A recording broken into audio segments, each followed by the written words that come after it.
All right, man. I gotta gird up my loins. Stir it up. Sorry. Knees.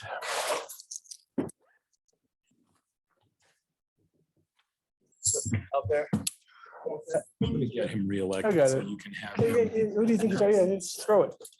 Yeah. Peaches? It's a good nickname for you. Peaches. Peaches, yeah. I like that. Amigos down here. It's like black t-shirts every day now. I like that. Oh, look at Carol. He's showing off his biceps. You girded? I'm girded. I'm well girded. Biceps.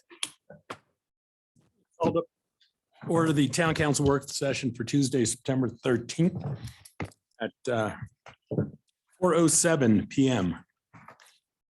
We just completed a tour of the new Coin Valley Bridge and River Project, and it's pretty amazing. Thank you to the staff for the great tour.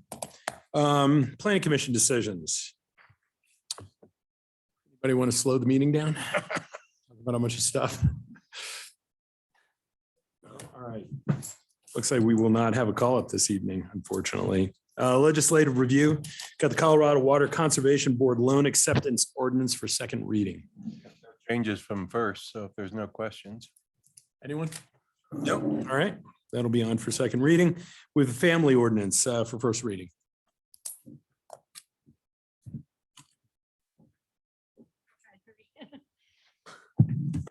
Keep it moving. As discussed in the last work session, before you is the first reading of the council bill to opt out of the family or FAMLI. And if you have any questions, I'm available to answer any questions you may have. Questions? Was there any feedback through the anonymous line or otherwise? I received two comments and they both indicated that they would appreciate an opt out. And that's all that and some people asked questions, but two people indicated that they would appreciate an opt out. Anyone else?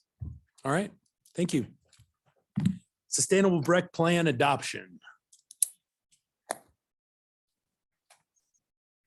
Bring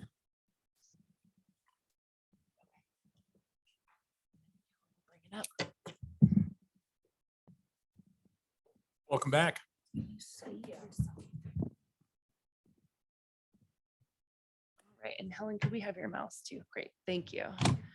All right, Mayor, Council, it is with great pleasure and after 6 months that we are here to ask for the adoption of the Sustainable Breck Plan update, which is updating the original 2011 plan. I won't reiterate kind of the process because you've had regular updates and that information is in your memo, but we did want to just get any final comments from you on the draft that is in your packet. Well, really, it's the final that is in your packet, and then go over a couple of the outstanding deliverables of the project and talk a little bit more about our web tool, which is making great progress. I do just want to say thank you to all the staff and the groups and the community members that came out to make this process as robust as possible. We had great discussions. People in this community are really, really gung-ho to get some of this work done. We were surprised at how far they wanted to push on some of these issues, which was really exciting. And we really think that we have a great product to take to mountain towns next week to showcase what we've done and hopefully be a leader and bring some of the other mountain communities along in that space. So with that, I will turn it over to Deanna next, and she'll walk us through where we're at with the web tool. Great. So thanks, Jesse. And also during the public review period of the draft plan, we got a number of great comments. We incorporated comments, everything from dark sky ordinance or dark sky information. We received additional comments about a number of aspects related specifically to water and water conservation and minimizing turf and those kinds of things. So we were able to incorporate a lot of those comments we received in the final plan that you've got in your packet. So there's really a couple additional items that we're working on now pulled up here is essentially it's a website. It's a dashboard to be able to track our performance. And here's this particular aspect right here is what we call the snapshot. It allows us to look at, for example, our energy performance. 48% municipal certified renewables. It allows us to look at, material management, 20% diversion of landfill waste, et cetera. So this allows us to get a very kind of quick review of improvement and regression. This will be updated throughout over time. If we then just kind of go to one of the drop-down menus, and again, it follows our key focus areas, specifically when we go to climate action. Under climate action, hold on one second, it's coming up. We have some graphs in there. We first just talk about the broader topic of what does climate action include. We also list our goals and our key targets here. We have a summary. Here's the graphic showing our greenhouse gas emissions reduction from buildings. This also talks about 2021, how we performed, 2030, what our targets are, 2050, what our targets are. And then it highlights key strategies. For example, the strategy of implement retro commissioning. Well, what's that? You can hover over it and it explains to you in a more user-friendly format what are the different strategies. We've also talked about co-benefits. It lists those. Some of the formatting on this screen is a little bit different, so we'll be working on those formatting issues. And then, for example, one of our key goals is 100%, all municipal fleet vehicles will be EV by 2030. And we have even a graphic here that shows the EV charging stations within the community where you can get your vehicle charged. It talks about information in light of charging, et cetera. And then again, highlights the strategies like we've talked about, co-benefits, et cetera. So I also want to point your attention to a section called resources. Within resources, this basically takes us to, you can download a copy of the report here, but also under energy, for example, you can click on any one of these key topic areas and get more information. And based on our feedback we received at the council meeting before last, we took the opportunity to make this a little bit more user-friendly so people can go in and click on various information and get resources to what they need. So this will be updated. We basically have created an Excel spreadsheet. That Excel spreadsheet will be managed by Jesse and Teddy, who will go in and update information as they get it from Excel and the various utilities. And then that automatically will push the information and be updated on the snapshot and within the dashboard on the web-based tool. So anything I missed? No? Okay, Jerry is going to talk about what's next on implementation. Upon approval, the town is working on releasing this information to the public and other places too. Obviously, next week, the Mountain Town 2030 conference will be here. We are going to be presenting this plan at the Mountain Town conference and doing whatever else we can while we're there to bring it in front of everybody else who's there. We are also working on some more specific costing information on 10 of the strategies to give you some information as to how you would approximate what the costs of these are going to be. We can't give you a specific dollar amount because there's a lot of variables in each one of these strategies, but we will at least give you some sense of what's going to affect cost, what your choices are going to be. In some cases, we'll give you examples from other towns as to what it has cost them to do something similar so that you have some basis going forward for evaluating what's going to be involved with these. And I think that's about it, right? Those are the rest of it. As I say, we will be back most of the week, next week. So we will probably see you there if you're attending. I did also just want to mention, we did take this to the Planning Commission last Tuesday and they did recommend approval. We got some great information from them and some great enthusiasm as to how they can help. So we really appreciated their input. And I just did want to mention that they recommended approval as well. So with that, there is a resolution in your packet tonight and we we eagerly await your decision tonight. Thank you for all of your input. Questions first. What's the process for action items? Say we're talking about water, will there be a time you'll, this or Jesse will recommend to the council, we should try to eliminate any new turf lawns. My sacred cow of water bottles. Are there any process? How's it work that down the road, and probably not this council, but other councils, they say, now's the time, we should do this or that to further our goals. Great. I'll start with water in particular, and then we'll have Jerry pick up with Jesse on water bottles and. Jerry's been dodging me on water bottles. He has a little white paper for you now. So, but let's start with water. And, water was a topic. We heard a lot of information from our public outreach in the water groups, et cetera, of either eliminating or minimizing turf, drought tolerant landscaping, et cetera. So there's a number of strategies that we've identified in the plan. In the appendix is what we call the roadmap for implementation. So it lists each strategy, what responsible department will use that as an action item. It lists potential cost to the town, $1 sign, $2 sign, $3 sign, et cetera. So that gives a roadmap, if you will. But specifically what Jerry was saying is we took 10 key strategies and specifically looking at water, drought tolerant landscaping, and we outlined a methodology for the town. Number one, take a look at your landscape policy, update that policy to be as robust as possible for elimination of turf. There's some case studies. The town of Aspen has a very good low water landscape policy, and there's a couple other communities too that we highlight that we could use as a guide by. That could be done in-house, or you could have a consultant help you do that. But that's step one, is policy recommendation. And then we go through each of those items and talk about what to do, how to do it, and potential cost. And specifically, it's those 10 different areas that we focused on. A lot of the items you're well on your way, like pay as you throw, et cetera. We didn't focus on those. We focused on the items that we think you're going to need the most support in terms of direction. That's good.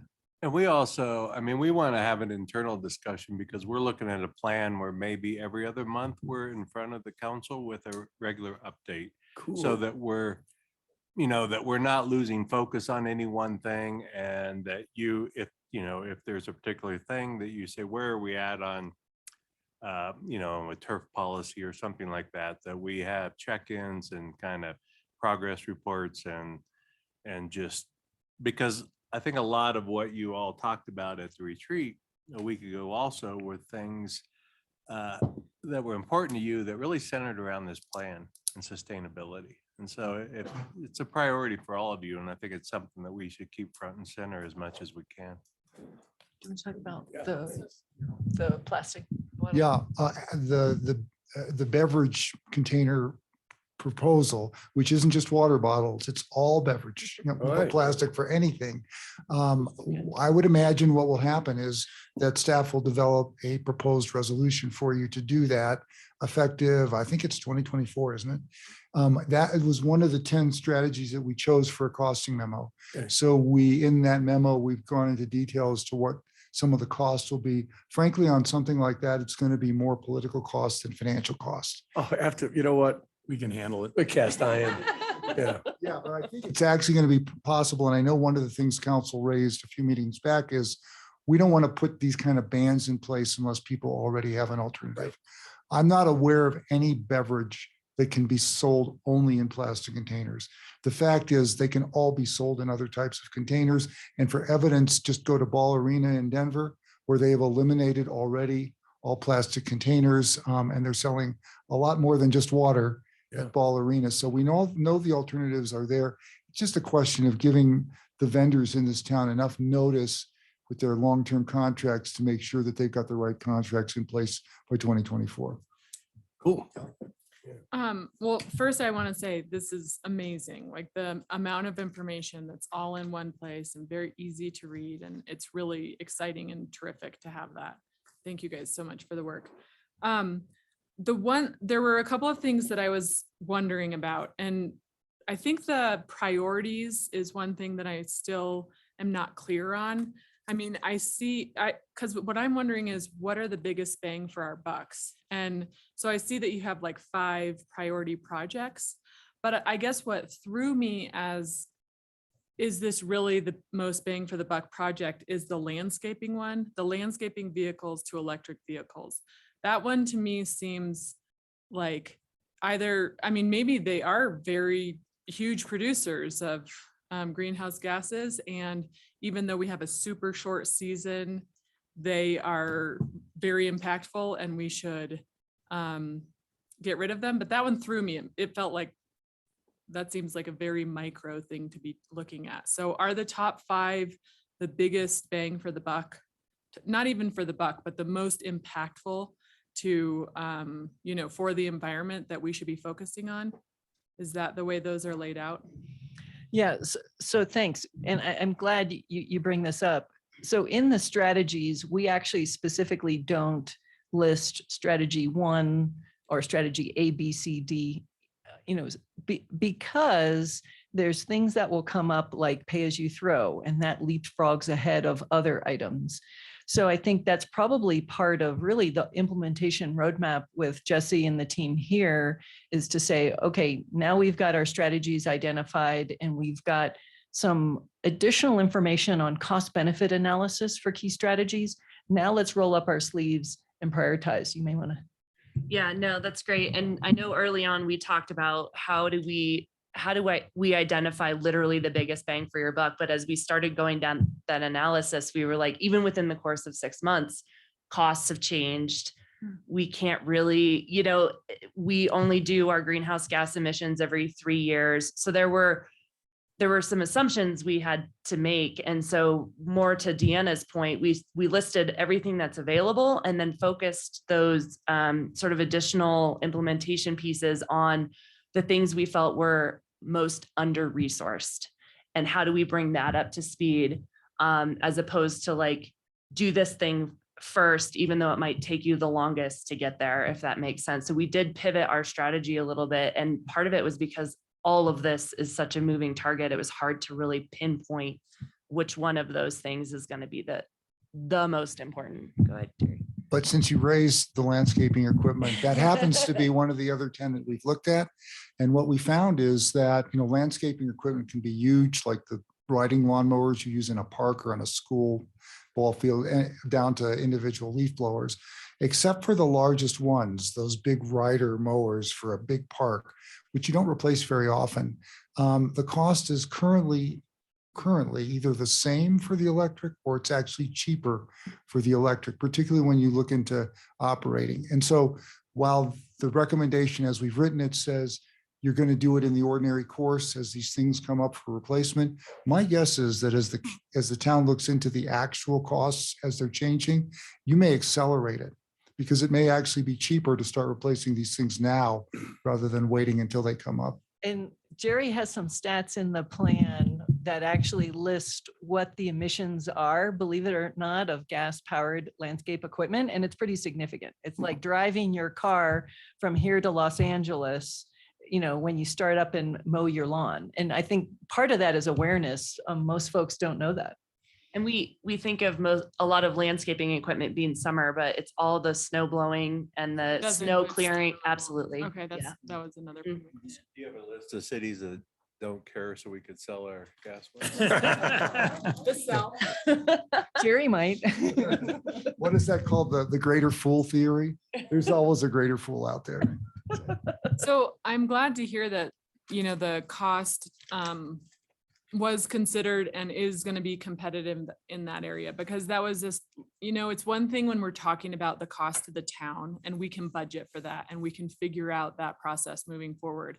But I do think one of the things we need to do as a town is sort of like equity lens this document and maybe work with a commission to have them go through it. But it just seems like I don't want to, make this an exclusive situation where, only the wealthy can afford to participate, and it makes things so much more expensive, and it just grows an issue that we all know we already have going on. And I feel like we did a really good job with the initial plan of having all the 10 or 11 different, which included housing and childcare. And I totally agree with refocusing to energy and water and, kind of the more environmental stuff now. But at the same time, I do feel like we can't just have a cost benefit analysis for the town and how it impacts us. We really need to know how going all electric is gonna, what's that gonna do to our contractors and construction and things like that. So I feel like it just outlines how much more work we have to do. That's Fair enough. basically what this Fair enough, document yeah. does. But thank you, and it's terrific. Other questions or comments? It's great. Great job. Good job. Really great job. Thank you. Very well done. When are you presenting? Next week? It's Wednesday afternoon. Wednesday afternoon. I think we're the third block on Wednesday. Sleepy Right time, out, yeah, right basically. after lunch. Oh, good. Great. All right. All right. Thank you for your time. That will be a resolution this evening, everyone. We have manager report and public projects update.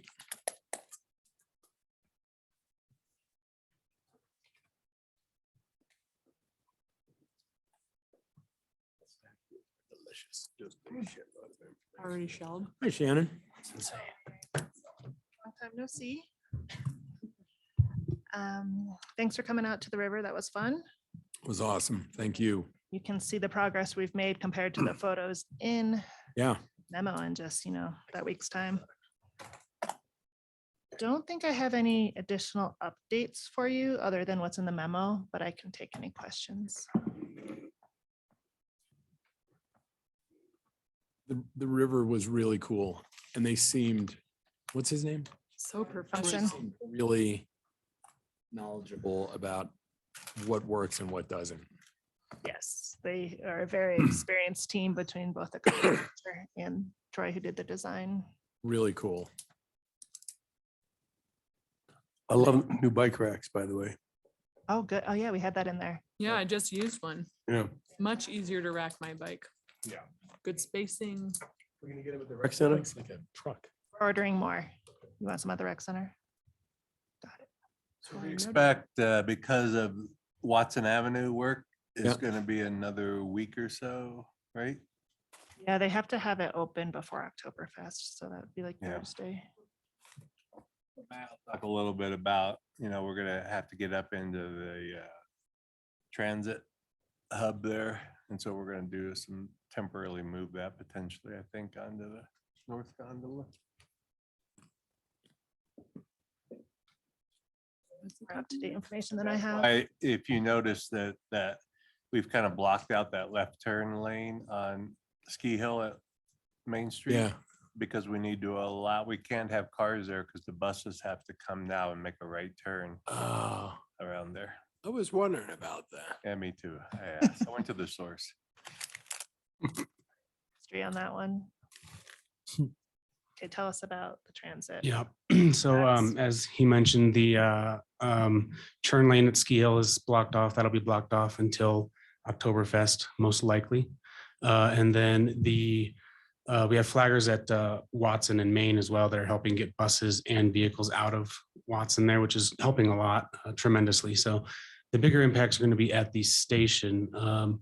We're going to see, and we started to see it today a little quicker than we thought we were going to see it. We thought it was going to be next week, but they started digging pretty quick today and it impacted the buses pretty quickly. So over the next 2 weeks, we may see, I would say, keep your eyes open for the signage if you're riding the buses. Tomorrow morning at 7, we're going to move the purple route and the gray south route to the other side of the horseshoe. So still in the transit center.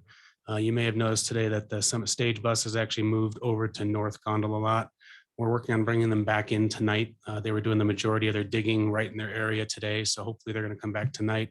And then just 2 days right before they do the asphalt, or when they're doing the asphalt pour, which is right before Oktoberfest, we're going to move the entire transit center operation out into North Gondola Lot. for just a couple days to give them the space to work and give our buses space to move. So that's coming up. Just keep your eyes open for the signs changing. It will allow pedestrians to access through the same route, but they'll just be guided over to North Gondola, right? So it's really the buses that have to go a different route, but the people can still Yep. go where they think they're going to get on the bus and then get guided Okay. to the new location, the And temporary we're- location.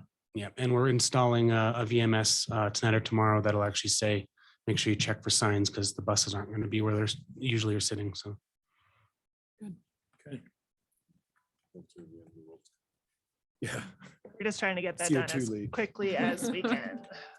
Questions on anything, including mobility? to throw in for mobility, free parking, Locals Appreciation Week is going to, or month is going to start October 1st and go through October 31st. Same as we've normally done it. There will be one change this year. So where all town lots are going to be free from October 1st to October 31st through October 31st.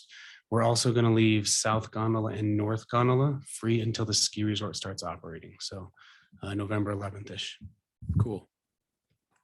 That's smart. So you still have to pay on the street. And private lots as well. Do we, when it's free, do we make sure people aren't just living in their car in the parking structure? Our Breck Park actually goes around in the evening just to make sure that there aren't people living there. PD also does it overnight. So yeah, we don't have too much concern there. And there's no overnight, still no overnight parking, so as long as we enforce it. Are we gonna have a report on the parking structure? You know, kind of a debriefing at the end of the summer, how numbers and stuff. I guess it's not really a good apples to apples just because of the roundabout construction, but The numbers in there this summer have been pretty low, mainly due to all that construction going on. So I mean, I can tell you that our winter usage was, you know, it was, we were, when we look at revenues, it was, you know, over 300,000 a Mhm. month. yeah. So we could probably do a little better, and we hope that we will. When, you know, there were a few issues with how it operates, and obviously we had challenges with exiting during those peak periods because we were limited to one way. So that right in, right out that you now see will be operating, that will help quite a bit. and Cool.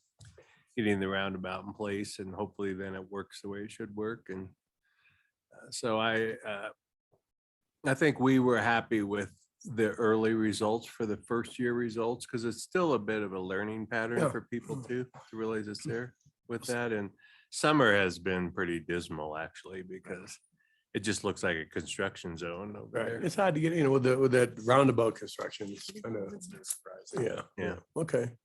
Is that 300,000 our share? It's gross. It's all us. And, oh yeah, that's the Oh, one. for the winter. Yeah. Winter ones. This is winter, so it's gross. I mean, it gross. I don't remember what the numbers were, 1.2 something gross, maybe Yeah, for that and, over the winter. We can pull out that section from the annual report and Right. just maybe put it in the packet for the next meeting. So as a refresher, of what that looked like. Seemed like a long time ago. It'll be interesting to see what the structure does next summer, because I think, you know, for the fun park, I think the ski area captures most of that paid park in their lot. No, yeah. Well, we Before used to they do, get to we us. used to do 200,000 a year when it was a dirt parking lot. In just the summer. I'm not a year, in the summer. We should do that at least. You know, I just don't know, is there, how much more parking after theirs is full, is there? Well, if we did 200 before, that was Same thing. 200 on dirt and they were still capturing everybody beforehand. So that should be baseline. Plus, you know, we do have a deal this summer where we're using it for parking to access Quandary on the shuttle. So it's kind of a park there for a day type thing, right? When it was dirt, it was $10 a day to park. Now it's $15 a day. So with a little bit of flexibility in there for people to come and go, you know, for an hour without having to pay the full day rate. But theoretically, once the construction is done, we should see some benefits to having that lot, both revenue and availability. Cool. Good. We should make it cheaper to park there in the summer than it is on the street or in the lots in town. Yeah. Yeah, and I think once we understand what that usage is going to be, Yeah. we can talk a little more in the summer on employee permits and what that looks like. I mean, it does us no good to have 300 or 400 vacant stalls during the day. And if there's a way to out during the summer, we should look at that. Cool. Anything else? Yeah, we're- And any background you can give on the parking structure deal mechanics would be awesome for me as a newbie. Sure, we Thanks. can do something at the next meeting. Great. Thank you. Housing and childcare.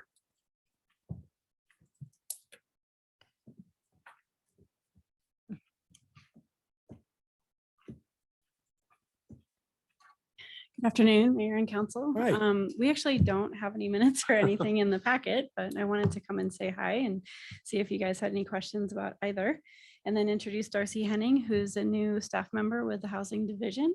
She is a housing specialist. She has almost fully taken over Housing Helps, which is amazing because it's been super busy in that with that program. So we're really happy to have her. What's your first name? Darcy. Darcy. Wow. Welcome. Thanks. Fantastic. Yeah. Lives in the Wellington. I know. I've seen her around in the Wellington for years. Yeah. Lucky to have her. Or at Wells Fargo. She was at Wells Fargo Yeah. for Bridge 16 Street years. so- Mafia. If Yeah. if you need to find me, Helen, or Darcy, we're 3 houses in a row. Really? A prerequisite for the job. Awesome. In mind for Halloween. Any, Yeah, Halloween. Eddie? Any questions about housing Childcare? or childcare? Childcare. Either one. Either one. Just before you jump to childcare, we will be bringing to you the second meeting in October. We're going to bring kind of a plan for Stilson. So we're moving along with that. We expect to the stables will be done by the 1st of November. They're actually doing kind of an auction for the items out there. And so they'll be done the 1st of November, and there's a good chance we may demo that Cool. this fall, before winter sets in. Multiple plans for Stilson, right? Multiple unit mix Yes. plans. In size. Yeah, so we did discuss that today, and we are looking at, some single family, 3 and 4 bedroom, or, well, 3 bedroom with ADU above a garage. On some that would vary from as low as some 80% up to maybe even 150%. Sweet. On a few of those, along with some townhome, and we're still debating on some lower 1-bedroom type units on there, but that mix. It's just still so. I feel like with the ADUs, I mean, you guys know the right price, but even 150 AMI with the ADU, I feel, or even the low end, I don't know. I'm just saying, I don't want to make it so that two people can't have jobs and live in these houses. No, I don't want it to be we so- had that discussion, Kelly. We want to make sure, because we don't want people to say, I make too much, even Exactly. because they still, even if it's, I mean, people will line up even at 650, 700 on some of these. We're talking about a variety from 80% to 150. Okay. And the ones that are a little higher ADU might be the little nicer lot or something Yeah. in the location, because they're gonna pay. And when would we break ground? Well, we would go in and clear the land this fall. We would start utilities. We're trying to target having 20 units ready to move in by fall of 24. So it's really get in, do infrastructure next summer, go vertical.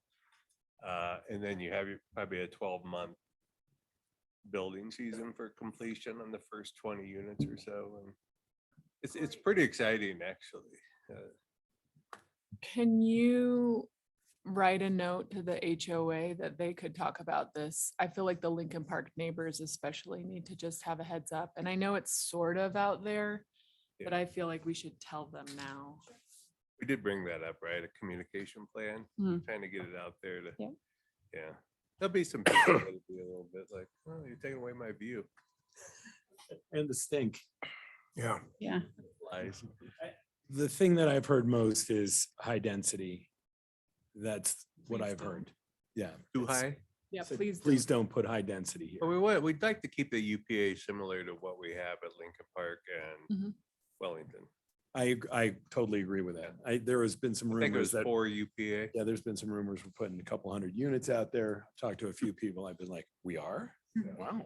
I don't even remember what the plan maxed out at 75, 80 I think Yeah, the higher density maxed at about 110. 110, yeah. density. That's just, I mean, for me. What's that's in way Lincoln too many. Park? 117 or something? Oh, how many how many What's the homes? I UPA? don't know, but we talked about, I think it is for UPA. But that was with open. That was with space, open right? So you space. count the whole area Yeah. around there, it's not just the buildable acreage, it's they count everything in Wellington, Lincoln Park, even, the stuff they gave us at the bottom, like the open space. Right. over- So all of Got to that. have apples to apples when we look at UPA. That was something we talked about, and I think there's 12 acres developable, 35 acres, and I know you guys are gonna run numbers on the current mix at Wellington and Lincoln Park, so we can kind of drive around and see what the plan goes forward with the stables, how it marries up with what's on the ground. Good design, net zero. And no market. Correct. Kelly, one of the things that Silverthorne's done in Smith Ranch is they have a flex on the price where, like, if you're buying a 120, say, they'll allow folks that earn up to 140 to apply for that, kind of tied into your income Yeah. cap there. That may help us. Yeah. Quick question on childcare. Where are we at with that capital request for the kind of the remodels on the Timberline specifically. well, actually on all three? Where are we at with, because there was an ask like 3-4 meetings ago. Where did we leave? Like, where are we at? The decision was to start with Timberline, and we met with them last week and went through the whole plan, and they're coming back to us with a couple different sketches on what we could do for an expansion there. That was what was decided to start. It was kind of the lowest priced Vetted, option Little with, Red hadn't been vetted very well. Yeah. so. Yeah. lowest cost per student too. Are they pretty full right now? Yeah, when we were there meeting with them, they said they actually were fairly open for preschool. So, but we know that it's really infant toddler that's makes up at least 80% of the list, but they can get preschool in pretty quickly. So that was good to hear. I spoke to Leslie this afternoon, actually, and she said that they are fully staffed and they have some random days open for like a Monday here or Friday here for preschool. Other than that, they're running at full capacity and very optimistic that they are back in pre-COVID, I guess, procedures of just like being able to focus on the kids and, looking forward, and they very complimentary on their work with you guys and having another multi-purpose room created and where when that current MPS gets utilized, that they'll have another place to have functions, meetings, indoor playtime, things like that. Yeah, EUA had some great options, and having us all there together at the same time was amazing. And we brought Melanie too from our team so that we had a construction background with us, and it was really beneficial. So I'm glad she felt that way because she's been nervous about it. I think Todd, do you have anything? I didn't want to step on your toes. No, you're good. I mean, I'm just curious if I guess the priority of kind of looking at those other two facilities on that remodel and how we're doing on the wait list, and just I'm just concerned about the waiting list, really.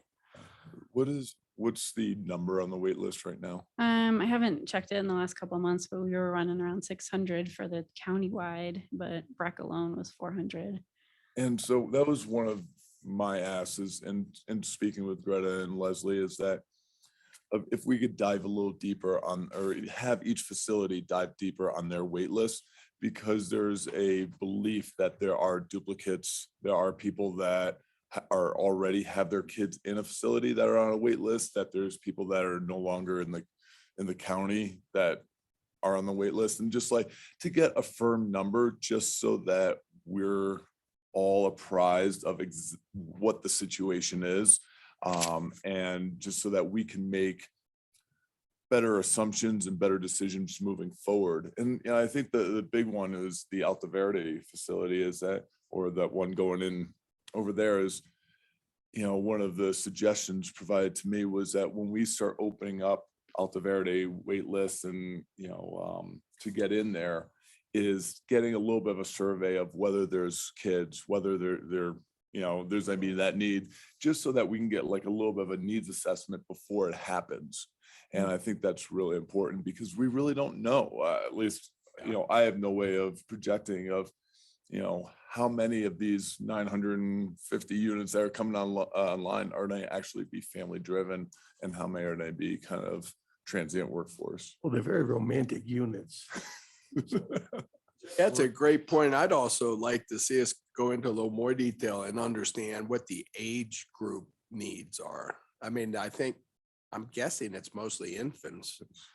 Infant toddler, so under 3 is really where the highest and really, So it's as your ratios get exactly. are less. Right. Teacher to student is where your numbers are high, and our schools just have a small number of infant toddler, and so that's where your lists are the highest. So are we prioritizing infant rooms in these expansions, these capital dollars that are going to expand the current centers?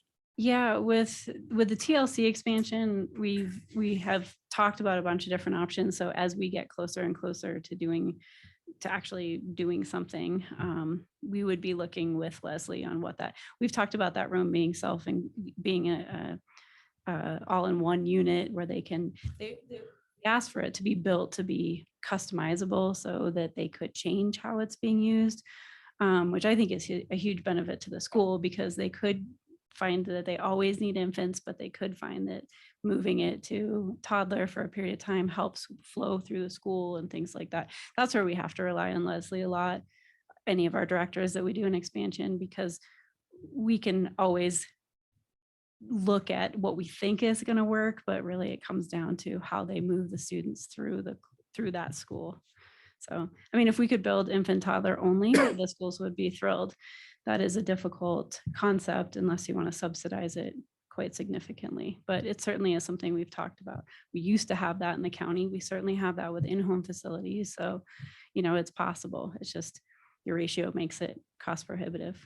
Yeah, I was gonna say, Corey, they always talk about the infants costing way more than the toddlers. And so I wanted to mention that I think we should be prepared for if they are willing to add that infant or the first, couple, that maybe they get some sort of subsidy from the town to fulfill that, because I mean, the toddlers pay for the infants. That's how they make the childcare programs work.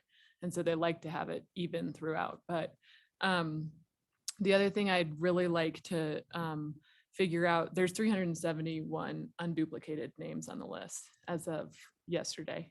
So Breckenridge or County? for Breck, yeah, like at Little Red, for instance.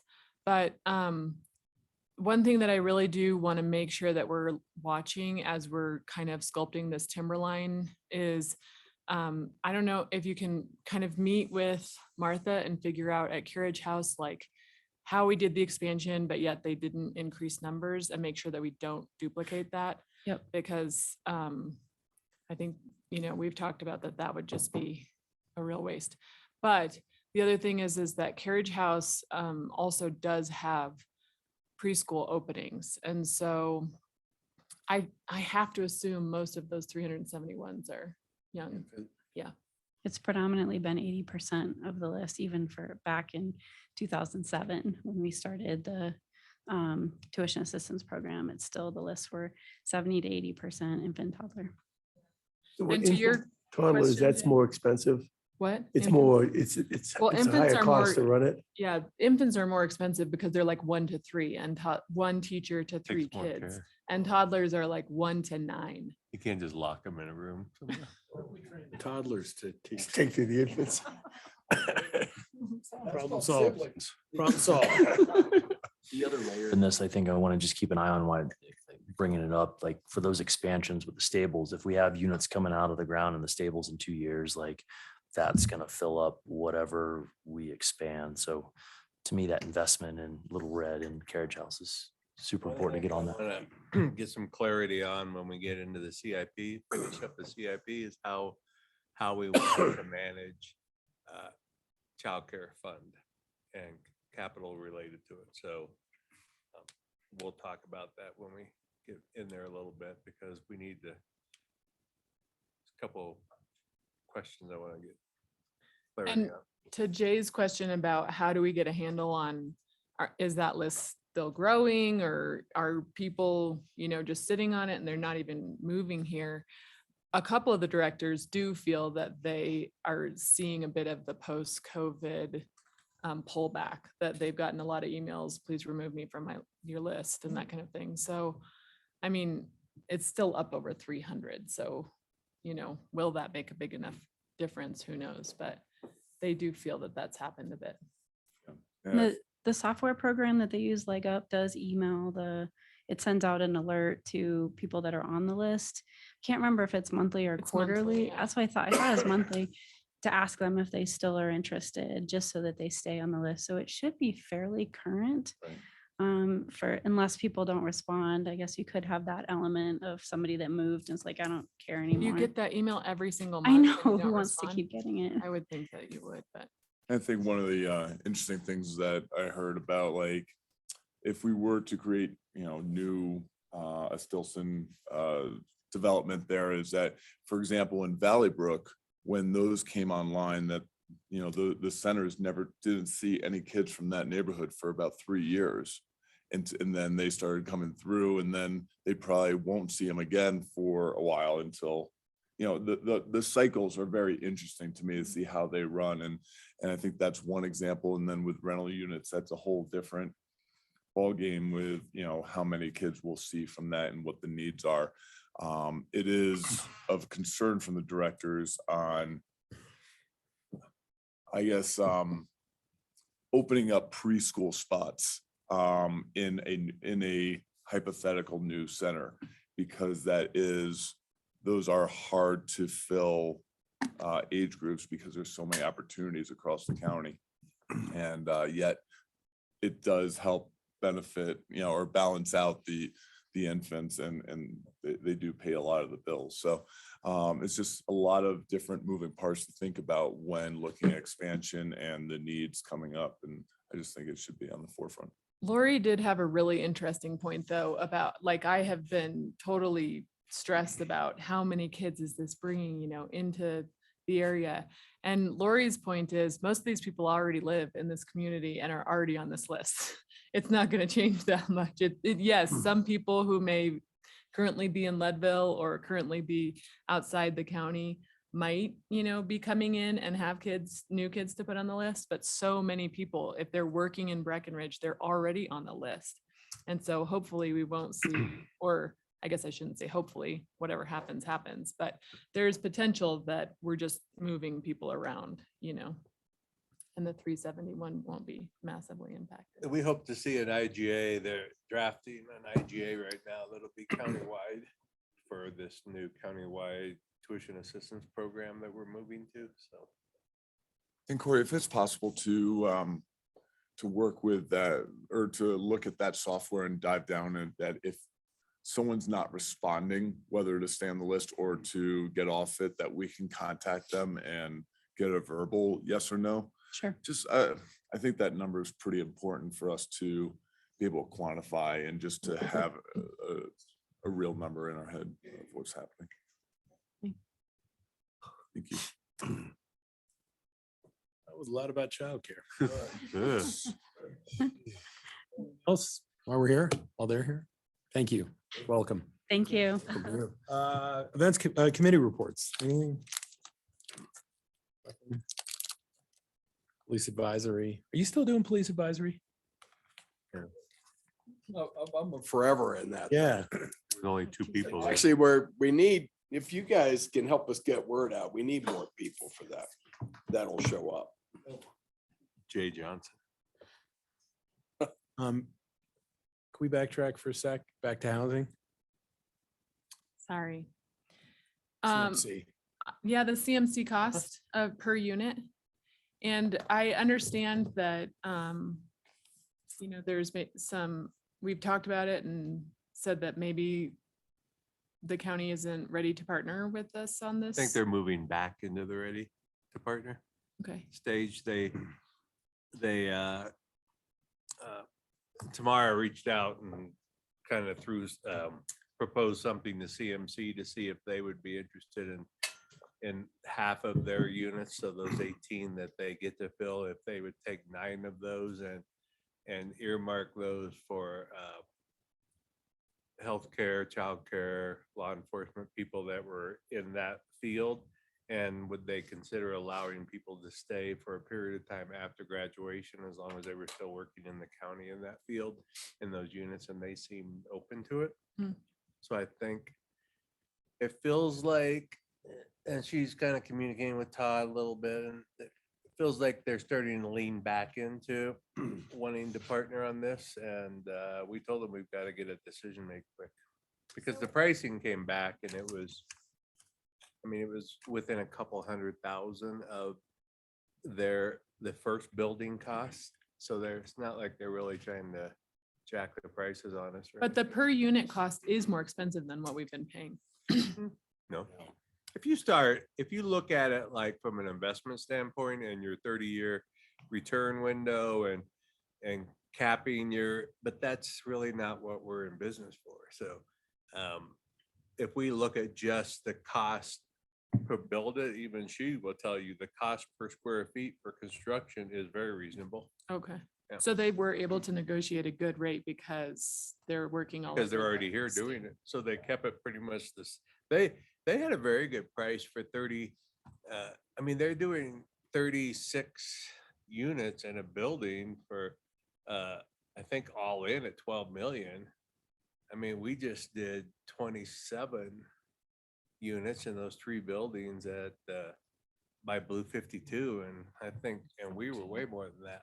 Okay, For less number of units. that's great to know. Those that you're talking about are net zero and they jive with the sustainability program. They're that we- nicer We're quality. Night Pass, where this is completely opposite to everything we're Night Pass on the sustainability plan that we're to, ratify tonight. They're more efficient than the Loge though, so that's good. Are they cold heated? The Loge, Lodge. the Lodge. Better change that name. Construction. Up above the lodge. They're somewhere between the lodge and those. Somewhere meaning. What's Yeah, the but the lodge? lodge was Wayfair? built in the 70s. Right. They are not the same quality. They are not the same quality. You're right. Yeah, but they're not. Yeah, unfortunately, we're not calling shots on it, so. What, Kelly, are you concerned about whether we should do this if the county doesn't do it, or what do you? No, I had, the 30-year cost per unit is pretty high if you look at it that way, but, and significantly higher than what we've been paying for like net zero. But we're not comparing to the 30-year. cost. Now, yes, I mean, we figure that we're taking dollars that we have and we're reinvesting it in the community to have housing units. And after 30 years, they're still going to house people that have worked while they're going to school. They're going to be working in the community because everybody works in the community, goes to school there. And so to me, as long as we're getting a fair price on the construction end of it, then I feel like we're doing what we should be doing. Okay. It's built. Now, I would not be supportive of doing it on our own Yeah, if the county backs out, okay, but it looks like they're more in than out right now. okay. A week ago, I'd have said they're more out than in. Like, can you explain that real quick? Why you'd be for it with the county, but not by ourselves? Because I don't want to, I think it's higher risk for the amount of money and the loan and eating than we have. It's not gonna pencil out. You're not gonna get enough rents to cover operating. And it's just like you're on landing that we built with the county. It doesn't cover the debt. So we have to cover that. We split that nut and cover that between the county and the town. And I just think if they gave us all 36 units that we could manage, maybe. but I feel like they're sharing a little of that extra risk with us. with the county. Makes sense. Thank you. Jay, you're not wrong on the sustainability piece, right? Like you're not wrong at all, but it's a speed to market, like getting that 36 units now, it's designed, it's shoveled, like it's ready to go. And to me, for us to develop that, it would take 3-4 years. So You it's, saw them out there today, right? They're Oh, yeah. moving dirt, so. You know, and we have to be cognizant of our bonding. I mean, we're gonna combine CMC, so we're running the bonds on this, they're called COP, certificates of participation. And the intent is to combine the Justice Center, which is 13 million along with this. So maybe even more now. Justice Center might be 15 million. Anyways, we're getting somewhere between, we're gonna be 25 to 30 million debt we're taking on again as a town. I mean, that shows up on our ratings. Nobody else's. Yeah. Just ours. Doesn't. But we are sharing the expense of the debt with the county 50/50. Yeah, you're right. But It's when you're still- doing your it's bond still ratings and you're looking debt, at the yeah. debt and how much debt we're carrying, and we got, you know, that parking structure is 40 million and 40. all that kind of stuff, so. an- And we'll use the property as the collateral. So we're not tying up other assets, but we're having, Shannon and I are meeting with our bond underwriters tomorrow to kind of talk about it, so. Jeffrey and I gonna load you up before we leave. thinking real quick, just down the road, like if there was turbulence financially, would we have the right to sell any of those units to try and reduce that debt load? No. No, because those are secured by, they're basically, it's a lease type when you do a COP. So basically, there's got to be value in the property, because if we were to default on it, the people that have purchased those, I don't even know if they were really called bonds because they're COPs, but those certificates, they purchased them, then they would then take ownership, but lease it back to us to use. That's why they like stuff that has usable value by other people, and housing is one of those types of items. So there can't be a ton of restrictions on that property in perpetuity if it were to be defaulted. And there's a payback. I mean, we'll generally look at this thing and, you know, 10 years down the road, you might want to say, does it make sense that you might want to pay it off? Even if we're in a position to do that. And then once we stabilize our housing fund a little bit, I mean, we're in a crisis mode now, so we're, right, pedal to the metal. Yeah. At some point, this has gotta just slow just a little bit. But we can't afford to keep going at this pace. Physically, Things like the or parking mentally, structure take care of or themselves, financially. Take care of themselves, what? The parking structure takes care of itself. Yeah. You know, so don't look at that huge number and say, what happens if there's a big downturn? What are we gonna do with all this? You know, Yeah. I mean, that lift tax pays. Right. Yeah, I was just trying to think through like, all right, if you've got 50 units, you can sell them at 300 to businesses, and then you don't have that debt load, or if your bond rating goes down. No, Just trying to 'cause think about. yeah, exit there's a stuff. certain amount of time you can't go in there and just like pay it off in 2 years if you want to, because those people are guaranteed, you know, that's part of the return they get on the, so, yeah. Thank you. Good. All right. Events committee. You have the minutes in the packet. The only thing I wanted to highlight, because I think this is really cool, was the ASL interpreters for events. So the state has a program that is funded by the state.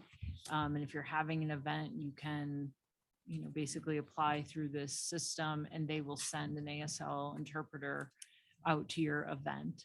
I think they said Chrissy Rashidi from, I can't remember the name of their company, but they do a lot of the events at Main Street Station. They've already signed up for it. And I think one other event producer has as well. So it's a really cool idea to integrate more people in our community and make them feel comfortable at events. But other than that, happy to answer any questions, or Kelly, I don't know if you had anything to add. I don't really. How's Oktoberfest looking? It must be looking pretty good, I guess.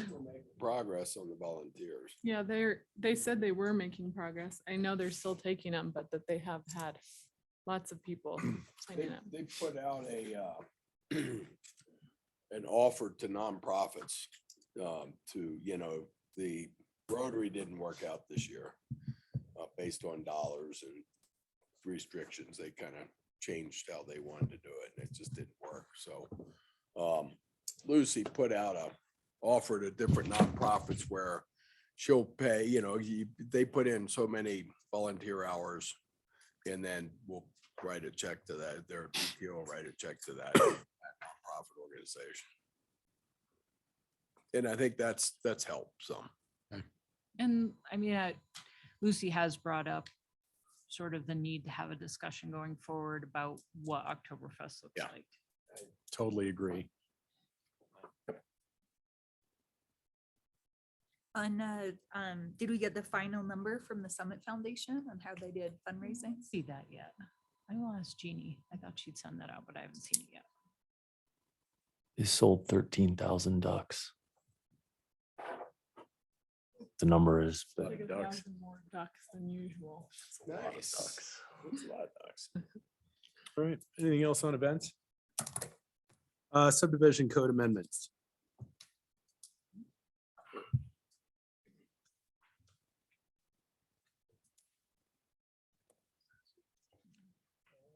Good evening, Mayor and Council.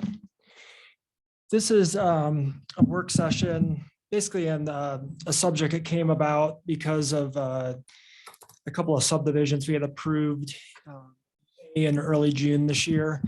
And when there was some discussion at the most recent call up about, how a master plan, if that would supersede the requirement to have plain geometric shapes or lots created at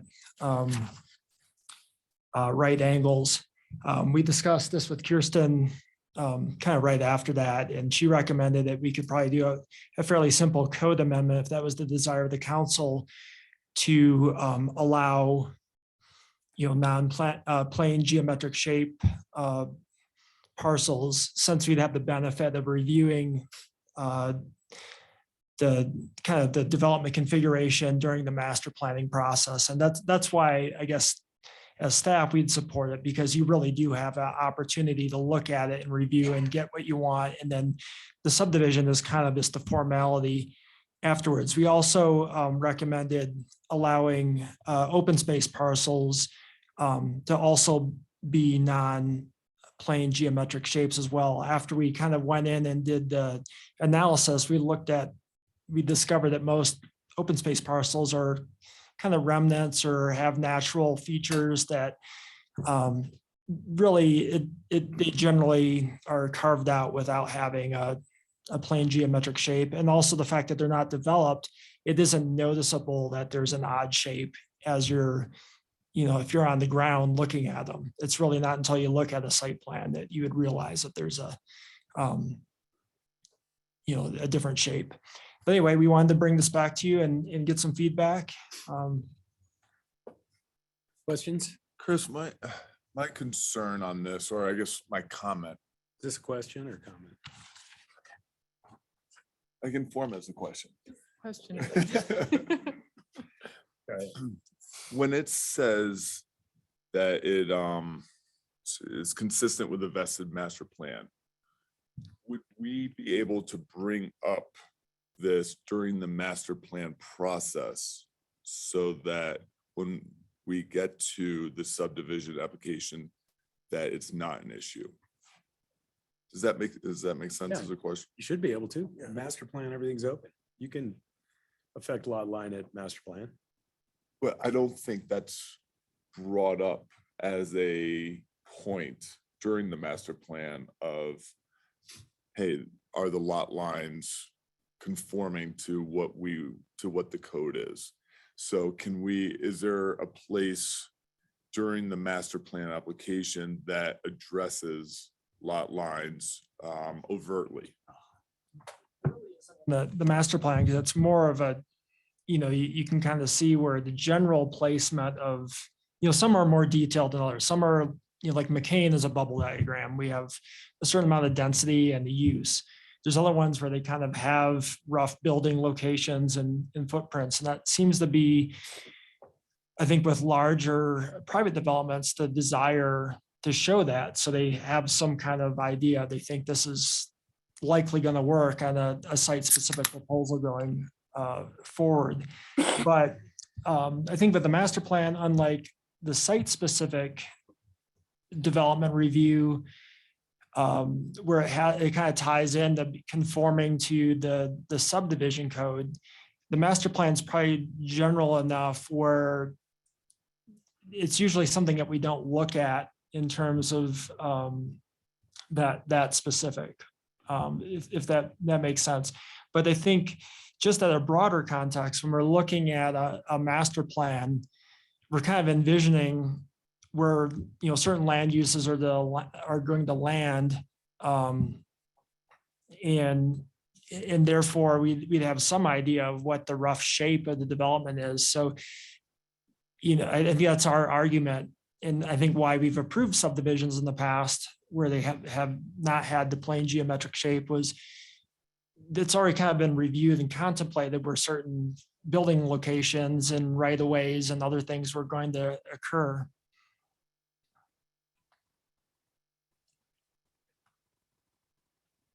Thank you. I feel like sometimes we do lot lines in master plan though. Like in our master plan on McCain, we have, I guess there are lot lines. Yeah, it's a bubble with rough, parcel shapes, but They're not rough though. We sold a parcel, so they're not that rough out on McCain. We have a 10-acre parcel we sold to the school district. I know we can change them because of who we are, but if we were a private applicant, it would be more difficult to move those lines.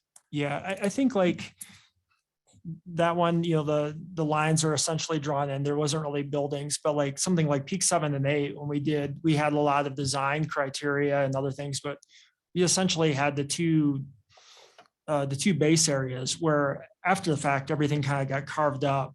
We had things that we're shooting for in terms of roughly where one ski hill place was going to be located. But I think most of the lot lines were in the master plan.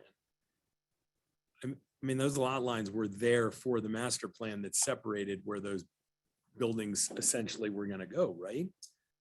I don't think in the early stages there were. There's like 21 pages, but there's eventually they carved off as we got, and I think we're up to the 6th or 7th amendment. Then it That's does a really important point because this is relying on the master plan, but the master plan is relying on the subdivision. So sort of what Jay's getting to, at no point is there a place here that we can affect this. Yep. So if that's the truth, this doesn't work. If there's no way to influence those lot lines at master plan, then this doesn't work.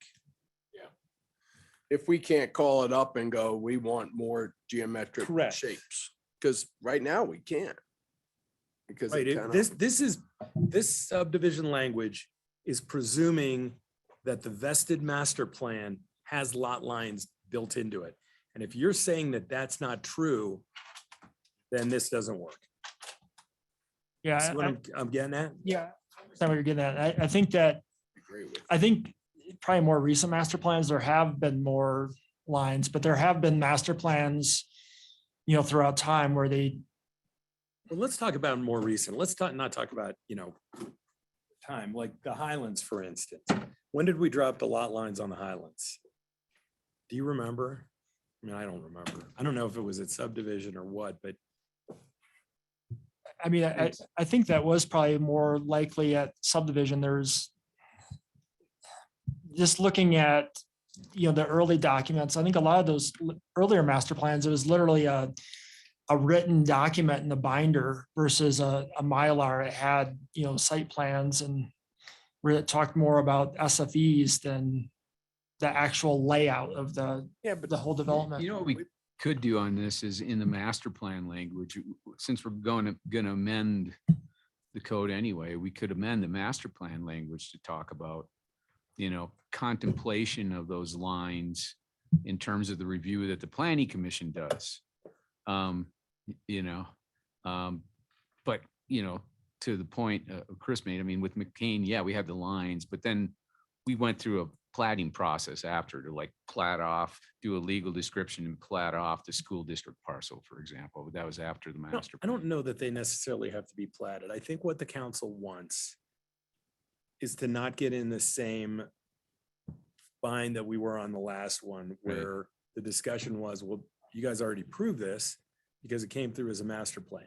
So if that's the way we're going to do it, then whether they are platted or not, there needs to be lot lines at the master plan level so that this, when it gets to subdivision, that's what's referenced as the vested master plan.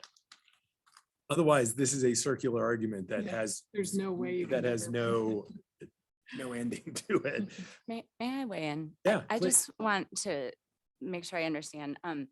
I feel like we have two objectives that we just need to get to with the words on the paper. The one is we want to incentivize the master plan because we get more reviews and we can push things around and influence a little bit more. That's not land use planning terminology, but the second is to make sure that you have the review at council. So I feel like we can just work with the words to meet those two objectives. The problem that we ran into, Kirsten, was that when we got to master plan, we were told that these are just bubbles. Don't look at it too closely. It's just bubbles, and you'll get another chance to review it down the road. And then when we got the chance to review it, it was like, well, you just approved this in master plan, so you really can't change what we're reviewing. And I think that is So where you can still do bubbles, but I think at master plan, we need to start saying lot Well, lines. and So that's where it makes sense too, because otherwise they've spent all this money and designed all this stuff. And then they're like, oh my gosh, I can't believe you wanted to change this. Because So the it lot, really is the lot better. line is different than the bubble. When you get right down to it, if a applicant comes in and has a lot line that differentiates between a condo project and a short-term or a single-family home project, that lot line set. The bubble part that we work on later is where that townhome project fits inside of that lot that's already been carved out. And I think that's what we're looking for. Yep. Some certainty with like the parcel. Yes, if this is going to reference back to a vested master plan, we need to start asking for lot lines in the master plan. So however Or you. there is a third review. I mean, we should look at it a little more closely because maybe it's just another review by council. I like it early, like you mentioned, Kelly, because the train's rolling down the track, spending a lot of money. Yeah, So they get it's mad got to at be us. early. Yeah. It sets us up for success better. Take a look at the master plan language and see. Any other Try and tighten questions? that up. No, I think you Is that- covered, but everything okay. I was talking about. Good, thank you. Forest Health Project in Cucumber Gulch Preserve.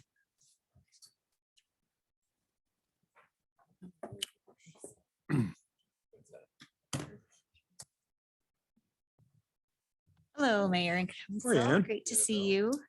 Hopefully the memo provides a lot of detail on our Cucumber Gulch Preserve project in a very localized area. But I'd love to know what questions you might have. Work is expected to start the week of the 26th. It's an area close to the White Wolf subdivision, outside of the wetlands, in an area that's accessible, at least for us to get in the machinery needed to do this project, but it's horrible. About 800 down trees in a little over an acre area, and is quite a hazard, both to the neighboring homes as well as to our trail that runs through there. Will the trail be rerouted by the White Wolf portal? So that's actually going to be our staging area and where the equipment is coming and going. So we're unable to reroute it right there. We can do out and backs from Peaks neighborhood down to about the Beaver Overlook, from Shock Hill down to about Josie's and through the Christie Heights and Cucumber Creek. Otherwise, it's going to have to We be need to post this Ski Hill. on Pence Miller. I mean, we need to Yeah. post this. Oh, way absolutely. Farther out than we ever do for these things. Yep. So. Absolutely. And the good news is our numbers have dropped so very significantly since the gondola stopped running earlier in the month. And so, I'm not worried about the people that stay up there. I'm worried about Oh, the yeah. locals that like That to commute. ride through there to go ride the ski area now that the ski area is closed. And if you come Hens Miller and you come all the way up there, it's super frustrating when a short section of trail is closed and you have to turn around. Yes. That's what I want to avoid. Yes. So, Yep, we have a plan for a lot of signage and also reaching out to the ski resort and also all the neighbors in that area. Yeah, the whole Shock Hill. Yep. Yeah. Yeah, cool. What is we just had a bunch of trees removed in our neighborhood and like the damage from the vehicle, the motorized vehicles getting in, doing the work and coming out was very pronounced and much more than expected. What is the plan to minimize the impact? Yeah, the main reason we're going with the Teague Homes is because we know his work well and he's a local company we work with quite often. And his prioritization of this project is really the forest health and the ecosystem of Cucumber Gulch is a top priority. So he's trying to do everything he can to minimize any damage in there. We expect there might be a little bit of damage to the trail, but we also have some really severe drainage issues on there. So our crew is going to go in as soon as they're done and fix some of those drainage issues, which we've been wanting to tackle for a while now as well. But we'll make sure that area is restored to the extent possible. You've talked to Gene and all that stuff. He's in the know. We'll reach out to him again now that we've got some solidified dates and a press release we'd like to start putting out tomorrow. cool. Other questions? Can I bring up one other trails thing? Sure, yeah. So with all the rain that we had earlier in the summer, there's a bunch of trails there's a bunch of small sections of trails that are in really pretty bad shape now. And I know the crew's been concentrating on other stuff, but for instance, the part of Mini Mine where it, the uphill Mini Mine where it runs into by the yellow tailings pile. Yep. You know, where you take that hard right. Yeah. That whole thing has really degraded. Okay. And I was coming down behind some people that were walking and the guy had his kid on his back and he almost landed on the kid. So, I mean, it's turned into just a rock gully. So there's some places like that. I think, you know, maybe it doesn't get done this year, but it's got to be priority number one for next year. Yeah, and actually our crew is turning their attention to maintenance and thankfully we're keeping our crew on. It looks like everyone's going to stay on through October and if the weather holds, this is exactly the kind of thing that we're hoping to get to. We're knocking out our big trail construction projects. So The new trails are great too. Oh, good. Really tremendous. Excellent. We're glad to hear that. I like the new Four Chantilly's. Yeah, that's the only name we use from now on. Every new We- trail is Chantilly. We will come back to you with some names as well. We're working with the county on that. as a Because joint they, owner. they can't all be Turks. Has to Out be of curiosity, why is there no dogs allowed on in the Cucumber Preserve? A sensitive wildlife preserve and we have a lot of can be aggressive mother moose that tend to really attack dogs. And the most interactions we have with people and moose tend to be because of dogs. So, yeah. Thank you. Yeah, but to the right. Oh, yeah. Thank you. And thank you. Thanks. All right, now the fun stuff. CIP. Oh, we're gonna take a quick 5-minute break. I didn't want it, they wanted it. I didn't say a word. Pro Tem wants a break. Or she's pandering to the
No, I agree. I think it's freezing down here. Right now. They're just Really? pumping the AC. That's Have nice. another coat in my car if you- CIP. I didn't bring a coat. Hey, Blanket. Brought me an Afghan. One of those full Like- body like Yeah. snuggies. Pick a lane. That's right. It was warm during this. We're like fanning ourselves, Chatting.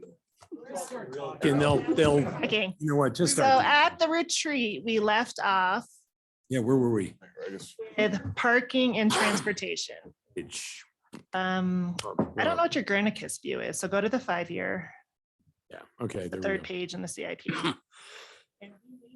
We made it through to parking and transportation, which is the lower block of projects. Are we all comfortable just picking up there, or do we need to relive some things? Okay. Don't ever ask. It's a me very that stuff. reasonable question. but no. Don't ever ask that. Yeah, Just don't go back. push forward, push forward. Pushing forward. Wait, Okay. what are we at now? Transportation. 5-year plan. Eric will hook it up. First project there is the Riverwalk project. Special Oh. meeting. So we one. just received word that we did get the MMOF funding grant for Ooh, sweet. 675,000 for the design of the underpasses. For what? Just the design? What page are we on? Just the design through construction docs. It's the big one. build it. Free? Oh, okay, yeah, got it. Thank you. Really hard to get design dollars. They're great. 10 million, I don't know, Isn't 5 design million usually each. 10%? Yeah. 143. So that's what that budget is there for, to get going on that. So that's what we'll work on next year for the Riverwalk while we tackle materials management, so we can get those going in harmony. The second project is the sidewalk that connects from the Watson Roundabout down to the future Gold Rush parking structure. We have made commitments to the developer and CDOT that once we have that reservoir of people on Gold Rush, that we need to have a pedestrian connection from the ski back location on the west, where they come down over to that new parking structure. Hold on, I thought they were building that. They are building it up to our connection How far is our connection gonna go? a little bit, like kind of the size of the Watson Roundabout and a little bit further north, Oh, okay, okay. 3/4 of the way up. Kind of the wetlands area, yeah. The impression they were building that whole sidewalk. No, they're just up to the roundabout, I think is what we talked If about. they come in for any further negotiations, we could always ask that, but right now their expectation is that we're meeting them at the edge of our project. Why would we do that? Why would we do that? Because the public needs places to walk for safe. Look, It's everybody's public. CDOT's very interested in us accommodating pedestrians as well. okay. It'd be a nightmare. Gives more people places to walk right across Park Avenue. what I Yeah. really like. Well, there'll have to be some fencing and there's a hard intermediate, so the crossing is going to be a lot more difficult. They'll still do it. I'm not saying we shouldn't do How's it. It's- snow removal don't know gonna if we work should if we pay have for it. all this fencing and everything? It's going to be difficult. I see James. Well, we need to talk about this. Yeah. Because, they're getting a ton of points for this Yeah, gondola yeah. and this whole location and site. Then we can't just go, it's gonna be really hard. We've got to really talk about this, I Yeah. think. It's gotta work. And I'm hearing it's not working well. We're spending $750,000. Yeah. Yeah. Yeah, let's talk about it with them, with CDOT. We can definitely have more of these conversations. CDOT has a vested interest in our pedestrian management. And right now, they know a future sidewalk is proposed, especially heavily by the developer. I mean, they talked to CDOT also about their project and their roundabout. So we have to make sure we're doing it all in concert. They haven't got their CDOT permits yet, though. No, Is it possible that the road might have to be widened? No, CDOT make, well, our roundabout is 4 lanes, 2 lanes in both direction. right, And then that'll terminate and taper, and then it'll connect once they come in. So it'll be 4 lanes between the 2 roundabouts. Okay, all right. And then that will neck down not very well as we approach Airport Road. Yeah, So that'll be the last piece that needs to become 4 lane, yeah. you know, wherever they end their French Street roundabout. And we picked up to 4 lanes on the other side of the Airport Road intersection. Does that make sense? Yep. Past City Market. So Yep. there's gonna be a little segment that Little pinch point. Super narrow.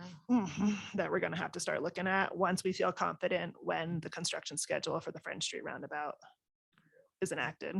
Is it a mistake to put a sidewalk on that side of the street, considering there's an underpass and people are supposed to use the gondola to get back to their project? Is it just creating an That's attractive nuisance almost? That's exactly my point, Eric. I agree. Well, Unless, Nuisance that they're fearful up of Woods Drive, right? They're just gonna access up across there and then ski down Woods back there, but I mean, the council hasn't committed anything until the council puts funds in here. So if they don't have funds in here for this, Yeah. you know, I mean, they've got to convince us that it's gonna work before we're gonna go spend $750,000 Correct. on something. and right now, I don't think it will. It's Haven't seen any of that, so I might suggest you don't put the money in there right now. I'll vote to not put the money in there. yeah, okay. Put a little hold on that. Park Ave sidewalk on holds. A third project, wayfinding. This goes back a few years when we started with the digital signs and we brought a whole sign family to council. Yeah. And we were gonna start implementing more of that sign package. But we haven't, and we've just kind of kept it out there for future work. Do we need it? Shannon Haynes. So thinks so. I think at some point we need it, although my personal recommendation would be to leave it out there until we see, once construction finishes, where do we need wayfinding? Okay. Because I think we're gonna see a lot of patterns change over the next couple of years, and it'd be good to understand those before we invest a lot of money in additional signage. Fair enough. Totally agree. Everybody good with that? Especially when the river walks changing. Yeah. New feng Okay. shui. South Park and Main roundabout. 250. So we had been carrying some money for some feasibility studies to start looking at that again. And I did Well- hear some discussion early on in the CDOT retreat. ever give us money to fix what they broke? Or designed incorrectly, I should Yeah. say. Intersection of South Park and Main. Yeah. I And we cannot need- say it's a priority for any CDOT funding in the next 10 I years. can't. I mean, they're struggling so hard to get the 205 exit that That's they what I was can't gonna get say. funding for. Can't get that. I mean, there's so, this Funny. is good. This would be so far on the bottom. I don't Okay. know. I mean, it's out there, but I don't even know if you wanna, it's one of those things again, where does it? But you know, right now you're all, the worst thing you're doing is you're locking up 250 grand. Well, we just saved 750. I know, I'm not saying that it might still be something you want to 500 study grand. down the road, but we don't know, I think. It's kind of relevant in our minds. That's why we keep it on there for. I mean, about- they're anticipating Colorado Springs to be one of the fastest growing cities in the Mhm. state. If we start It's understanding. more and that more traffic pressure better, on we get that intersection. We'll have that permanent counter in. And well, I mean, all the state demographers talk about Colorado Springs being the fastest growing city in the state. And I guess the real question is, how badly is that broken that, what, that whole south area is no, bad. no, I know the south area Badly broken. is, but does that intersection really not work that well? Is that where the problem is, or is the problem at the next one is the village? The village is where the problem is, not, That's why it's a feasibility study for 250 is just to see what our options are. Start looking at it. I do wonder if we maybe should bring back to the council the feasibility that we did a few years ago with the roundabouts and the crossing, just so you, folks who weren't on the council before would have a chance to look at that Or anybody that was that forgot. Yeah. And then maybe have that discussion. Work session and sort of talk about what our options are down there and what our constraints are. That's a great question on what, how many times have I heard about Blue River residents saying they can't get out of their driveway, on Highway 9 heading north, and like, where's the pinch point? Is it at the ice rink? Is it at, South Main and? Or is it just the fact that it's a one-lane road going through Blue River? Yeah. With a lot of driveway cuts And a lot of traffic. and a lot of traffic. We'll bring it back for some discussion, but we'll keep it out there Cool. for the feasibility. Okay, the next one, Village Roundabout and F-lot parking improvements. We're showing starting design for that project in 2024. There is some interest from staff to start working on that. F-lot is in rough shape. We've been delaying paving it, has drainage issues, that sort of thing, whether we want to fold in a roundabout at that location as well as something we can talk about next year. I think we should. Yeah, I think we should put the money in. Yeah, I'm okay with that. I'm just wondering, is there anything we can do to help that crossing in before, in some kind of, I know we already redesigned F-lot, taking those short-term parking, that day parking out or that drop-off parking out was helpful. Is there anything else we can do before we pave? To which crossing, the one by the village? Yeah, the village sheeting, we'll call it, instead of crossing. I mean, Get Al back. been effective, but it's a staffing issue, is having guards there to hold the pedestrians back to cross in intervals. And that's what can be effective. There are signals called pedestrian hybrid beacons do that, but CDOT Region 3 has told us they will not approve one at that location currently. Other changes you can make other than something to force the pedestrians to wait their turn rather than just free cross. How long ago did you ask if we could use those pedestrians? I think we asked when we were talking about the French roundabout, so in the last year or so. It's got, there's other issues with allowing pedestrians limited ability to control that light, and it just, backs up traffic a lot worse during peak periods. So having, it's a pain, but it's not, it's something that it would commit resources 25 days a year to during peak periods to try to help, because we have studied this thing to death for 20 years, and it's just, the options are extremely expensive and with limited potential for usage, right? Making people go over or under or anything more than a straight line is what they're going to take. And it's just, yeah. You're saying 25 days a year is the, I think those peak periods when do we have the know- manpower? Well, it's been a challenge, but we gave the chief some extra dollars in his budget to help pay overtime rate to people to be out there because it was a priority for us. I don't know, it's like building a church for Easter Sunday. If it's only 25 days a year. I think it's more like 40, isn't it? Don't we look at Probably. 40 as our peak days?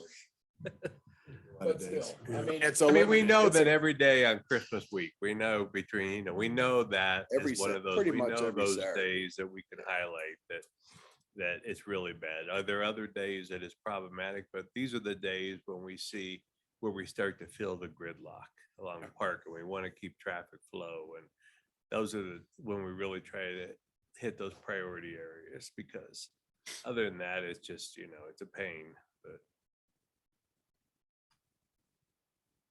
Yeah. Okay. We're good with leaving that money in there. Yep. Yeah. Pedestrian corridor lighting. This is money we use to upgrade our existing fixtures to be more dark sky compliant, as well as adding new fixtures throughout town. Yeah.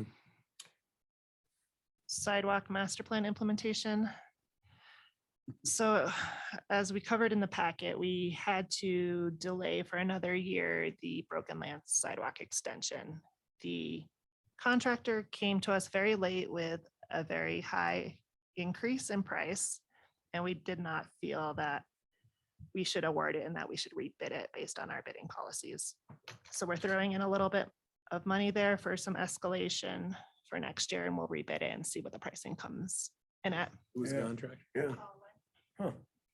Shannon, have we had anyone complain about that or ask us when we're gonna do it or anything? And like, We had some inquiries. Yeah.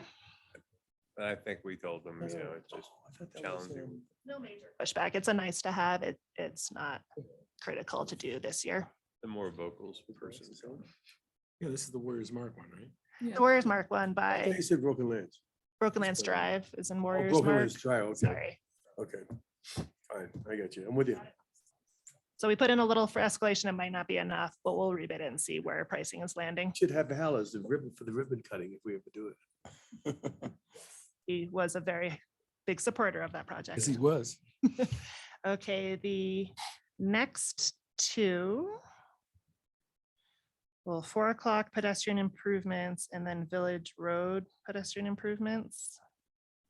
Those were heated sidewalks. Ooh.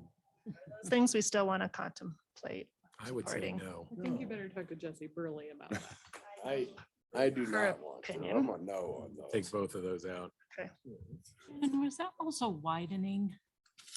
It went along with it. The 4 o'clock one would have been wider because it's a narrow 5-foot one. So we probably would have went to a 6-foot. I mean, we can look at doing some things like that instead if we.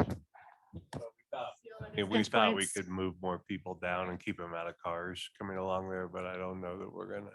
I don't see that many people using the stuff we did already. Yeah. Yeah, well, it's I pretty. mean, those that are gonna walk, they walk. Yeah. I mean, I think that's stuff we should handle with transit. In the end. But So we'll take them off because they, and if we want to go to more widening and other. We can contemplate it later. The last two are sort of placeholders. As we pursue grants for these, sometimes you need to show some support as you go for the grants. I'd like to do the transit center sooner than later. What has, Tear down the thing that we have and build something that's smaller. We've talked about a structure that's more linear. Yeah. That's just not a big cavernous, Something that'll work. something that works, something that's easier to heat, something And it allows that's. us to expand the turnaround Yeah. for the buses. well, we are, Aubrey is part of a workshop that's looking at mobility. I can't remember it, what you call that thing, but they're looking at how they get in and try to access all of the infrastructure dollars that are coming out from the feds. And she's focused on the areas of transit, mobility, that type of thing. So I mean, we saw where the Summit Stage just got 34 million, was it 34 million Mhm. dollars from that for building their whole new center thing? And Should we move it up? Does that help? I think just having it there and having it earmarked, if you wanted to show those dollars reserved, you'd move it up 1 year. Makes it That's easy. probably the cost for the whole building. If you were just trying to show like a 50% match or something, maybe you split it up and put 2.5 or 3 up 1 year and leave 3. But If it makes getting grant dollars easier, I think we should move the money up. I don't know if it makes it any easier. I think it's just a matter of committing to it. I don't think they're gonna look to see. I think it doesn't, I don't think it matters either way. Okay. I mean, if we get something, if we can get something in a, if we can get something that's gonna allow us to go in, we have some priority areas, right? The transit center, we have,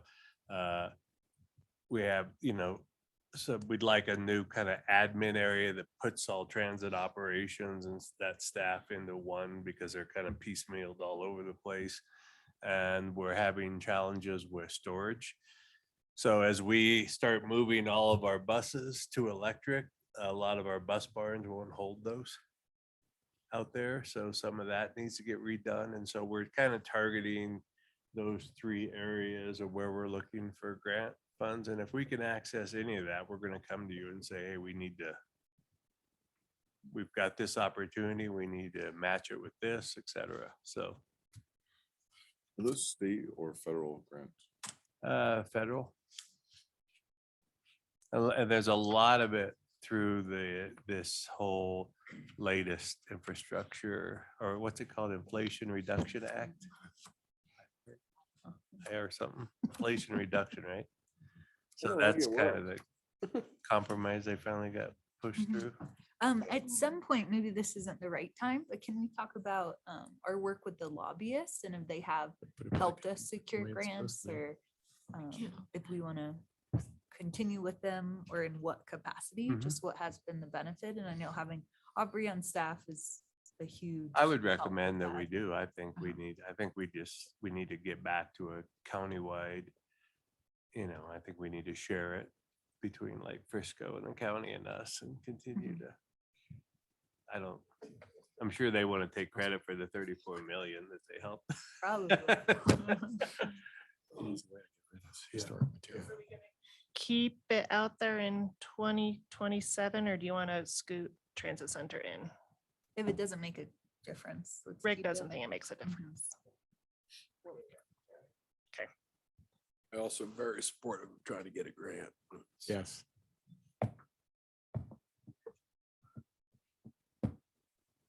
Okay, that concludes all the projects we have in the 5-year. Unless there are other ones council would like to discuss. Never ask that question. Well, Todd over See the there is curb looking cut. at me. Where's What I want to do is make sure, and we need to get, as we're working through the budget. Tracy here. We need to understand and work with finance. So I don't have an answer for you yet on. I think their recommendation, it sounds like their recommendation is going to be that we ought to leave things money in the funds where they belong. So if it's childcare, for instance, if we're setting aside money for a possible childcare center or for a capital project related to TLC, then, leave it in there. Don't put it in this CIP. Let's keep the monies true to where they need to be. And so we'll work with them and see if we're going to if we need to start earmarking some money. So we're starting to get a decent fund balance in childcare built up. And that if we continue with that 1.2, remember that 0.5% that was going to marketing that we don't need now. So we said, let's move that over. If we want to continue that every year, that fund balance is going to grow really quick in childcare. So. Well, I don't think we want that balance to be too high because that hurts our chance to get grants, right? Well, I don't want somebody else saying why, county dollars, rec Right. doesn't need help. Let's go Same. help Dylan and everybody else get a center. Rec can pay for their own. But They hate us because we're beautiful. that's not gonna happen in the next 2 years, but we could also maybe, if there's, well, we can talk about it. If it's important for the council to set a certain pot of money aside and reserve it in that fund for some capital projects, then we can do it with, maybe in a way that doesn't look like that money is just there to be spent. It's reserved. It wouldn't be any different than how we're gonna reserve it. We would reserve it these dollars, right? So. Yeah. What is our balance now, Rick? You know?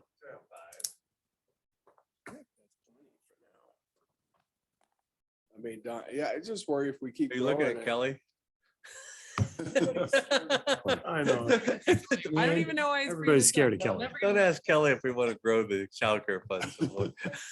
I mean, I'm very supportive of building a center when we need to build a center, but I am I too, and also I- want to get our share of county money. I want to get grants that might be available and Well, is there an expectation from this group? Did you think that 1.2 was going to continue to transfer every year into childcare? Yeah, I think that was because we did at that time talk about a new center and that massive investment. I don't know if it needs to. I'm Mhm. just telling you that. I mean, at what point is enough in there? And if it's a question of do we need, in what happens in 3 years if we need 5 million, that's money that should be part of the excise fund. So you're just transferring it now. And in 3 years, if you say, hey, we have an opportunity, but we have to come up with 3 million, you're gonna find it Mhm. setting in that excise balance where it belongs. I'm not sure that balance needs to set and grow in the childcare fund. Is my point, Where do you recommend? in the excise, because that's where it transfers and that's what helps fund these projects when they happen. That doesn't make it, it doesn't look like you're sitting there on $10 million worth of fund balance setting in a childcare fund. meantime, we can use it for other things.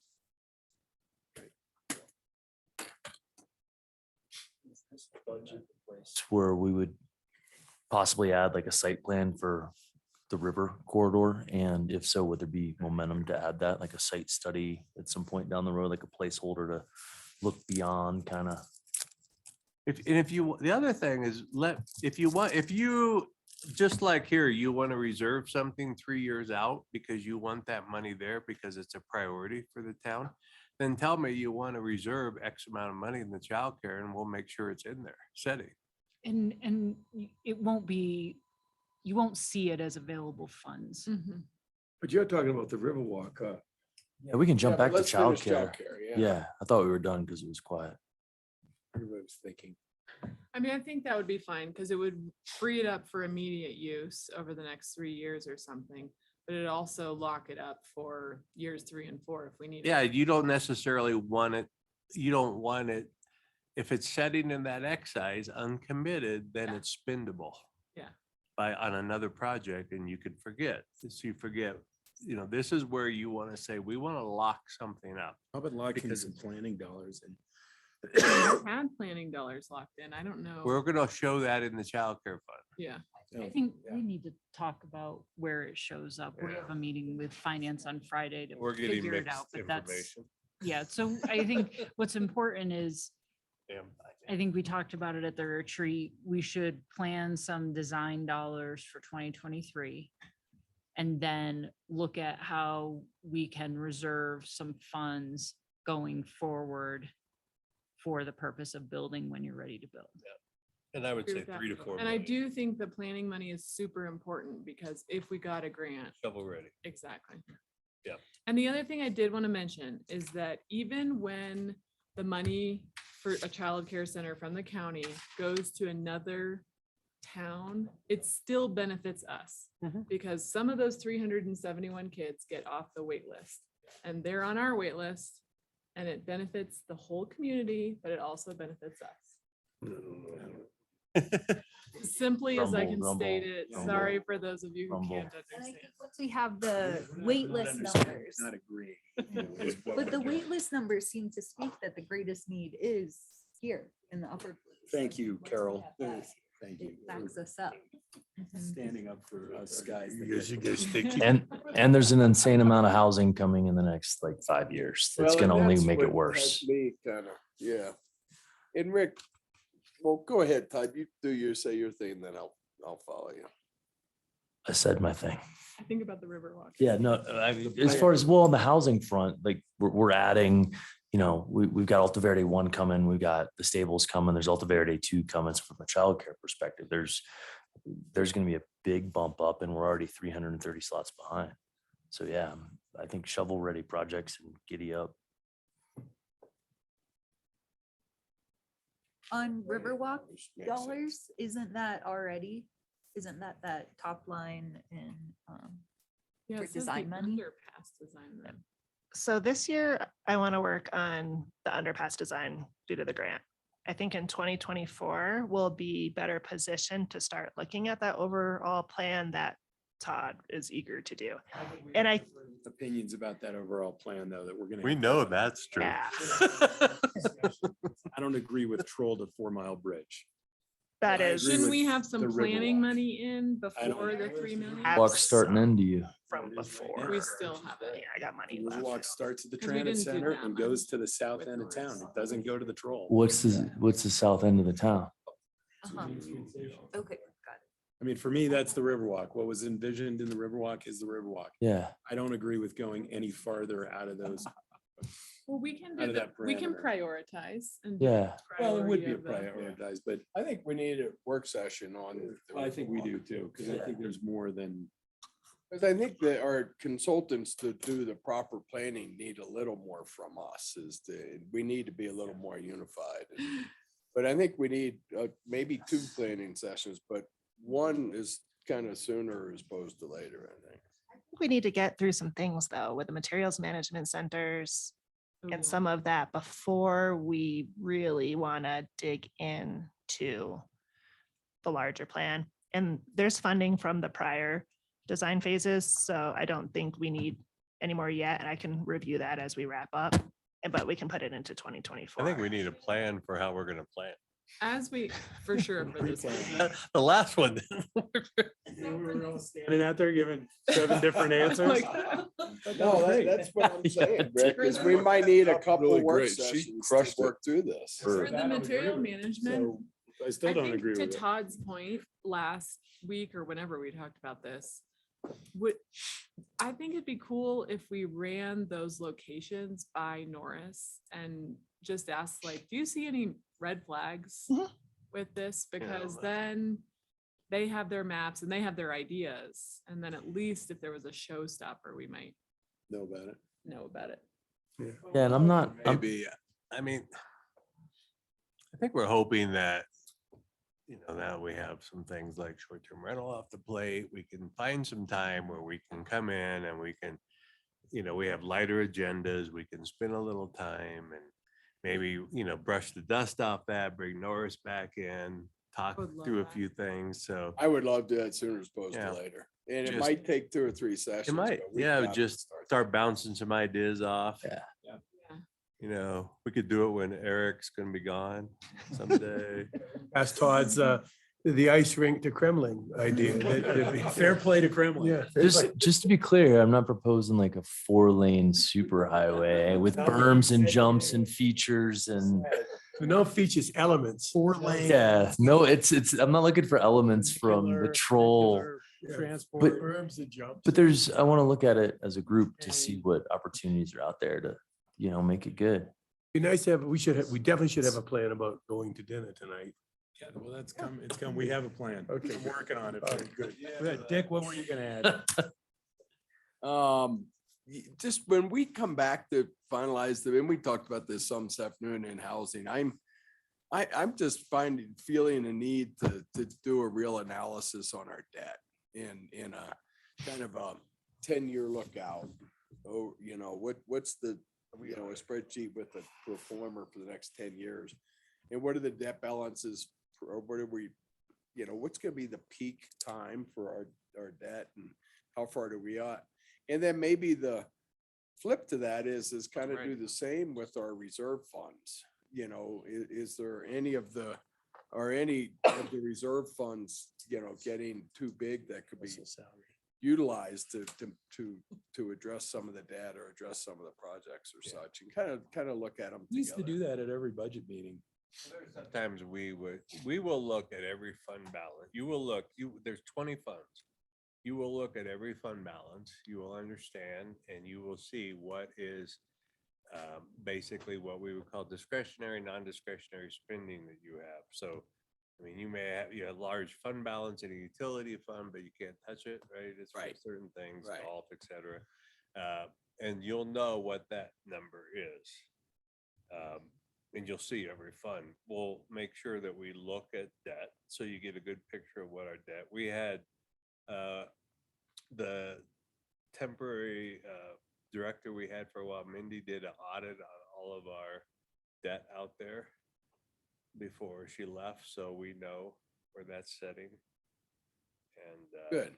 Yeah, just kind of a dual analysis of those two. we're gonna spend a little more time where maybe we glossed over a few things in the past. This year, we want to really focus in on what's driving some of our costs and really have you understand the different decisions that have been made and why they were the right decisions. We all support and thank you for want you to understand what that did and what, how that's driving what we're seeing now, just so that we see that. And then what we expect as we continue in the near future going forward. So we'll spend a little more time looking at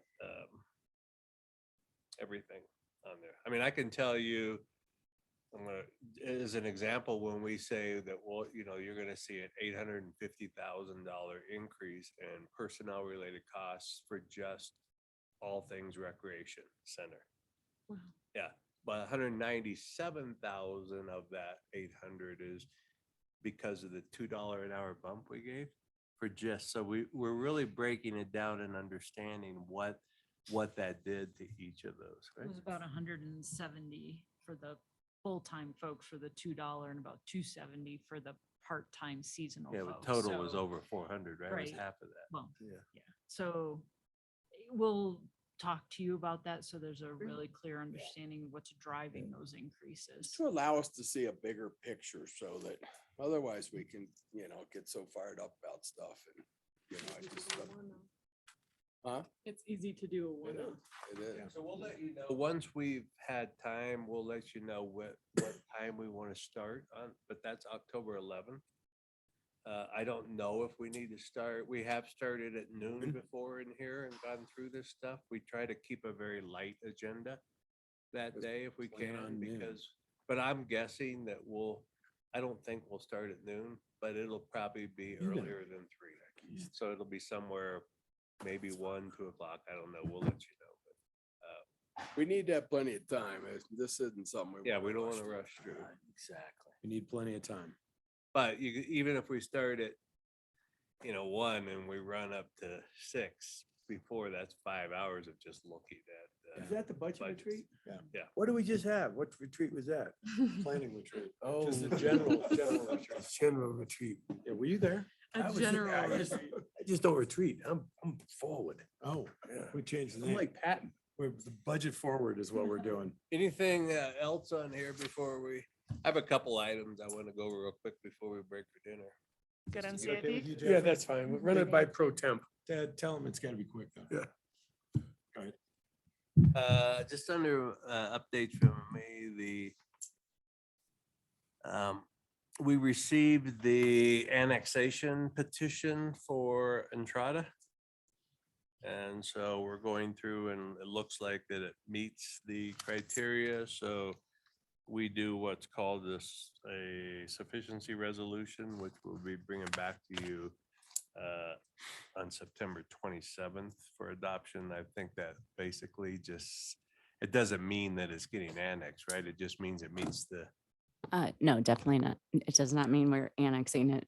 It is just simply saying that the petition has been filed. It's met the requirement. There's some state statutory requirements for what has to be in the petition. And then we're going to have to set it for a hearing at a later date where you all will consider the proposed request for annexation. Yeah, What else you got? that's it. Oh, I do have one thing, just, we've advertised for planning commission, which I think you all got. And the plan, as we've discussed before, is to have those interviews in front of right here. the council. And we just want to make sure that is the plan as you want it to When, look. when would that be? It won't be on the 11th. When? Huh? I said it won't be the 11th.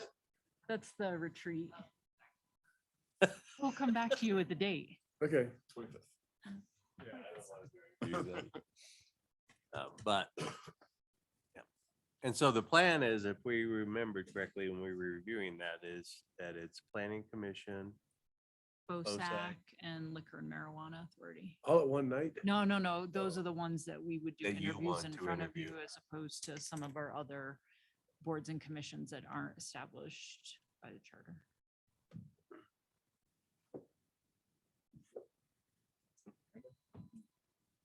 And before we have those, I want to make sure we're all on the same page with questions. So that Jeffrey's not stealing everybody's question like he likes to do. Good? Yeah. Break for dinner? Yeah. Shoot.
Totally get that.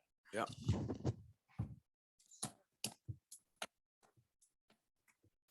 Time is it?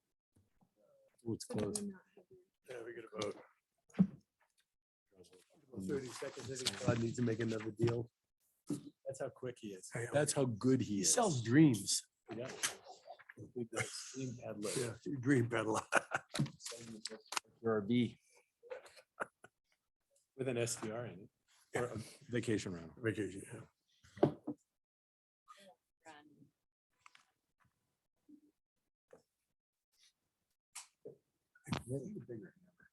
Yeah. If I had a nickel for every time I heard that.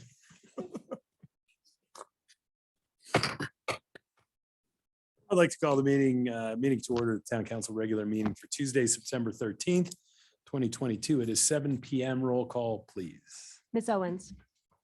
Mr. Carl. Mr. Bergeron. Here. Ms. Sade. Mr. Beckerman. Doesn't. Mr. Rankin. Here. Mayor Mamula. Yes. We have town council minutes from August 23rd, 2022. That's a regular meeting, and August 9, 2022. That was the STR bedroom count hearing. If you recall, anybody have any changes to either of those sets of minutes?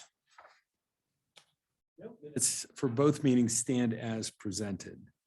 We have approval of the agenda, Rick. Anything? No changes. Thank you. Communications to council. We start with public comment. This is not you. Anyone in the public wish to comment about anything? 3-minute time limit. Please stand up to the podium. Once, going twice.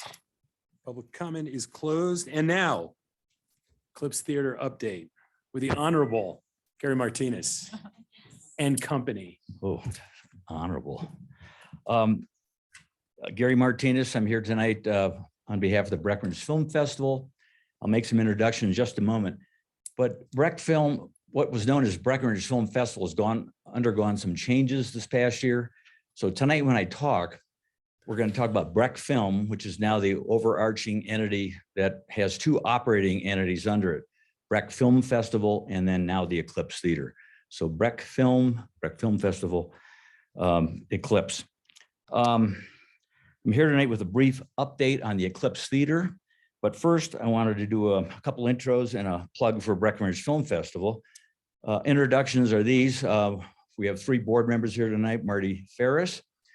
You guys know Marty, formerly of the county, freshly retired. Meg Lass, one of the founders of Breck Film, along with her business partner, Mary Reinishek, 40 plus years ago, and our board chair, Cynthia Gordon. Also in the front row is Steve Moose. Steve is the new executive director of Breck Film. Amy Sides has stepped aside, not down or not leaving the organization. She did a fantastic job, and she's going to stay with us and will be our programming director, which means our programming is going to be better and better. She is really a great asset, and she just needed to work a little less. Steve has some gifts that I would ask you give to maybe to Helen, Steve. These are passes for the festival. The festival starts, the 42nd Breckenridge Film Festival starts this Thursday night. We have 82 films this year, 7 world premieres. We have dozens of filmmakers. Sean Penn's son is here in a movie. Maybe he can invite dad along perhaps, or even mom, would be fun. Governor Polis will be here on Sunday with the first gentleman, Marlon Reese. They have a lot of interest in the film Wild Beauty about wild horses in the West, and they will be here in person, and I think helping with a Q&A or something, but so we have those folks coming. So use those passes. Get those charged up for you tomorrow, and hope to see you out at some of the film festival events. Turning to the Eclipse, we took over operation in July of 21, but didn't really do much right away in terms of programming.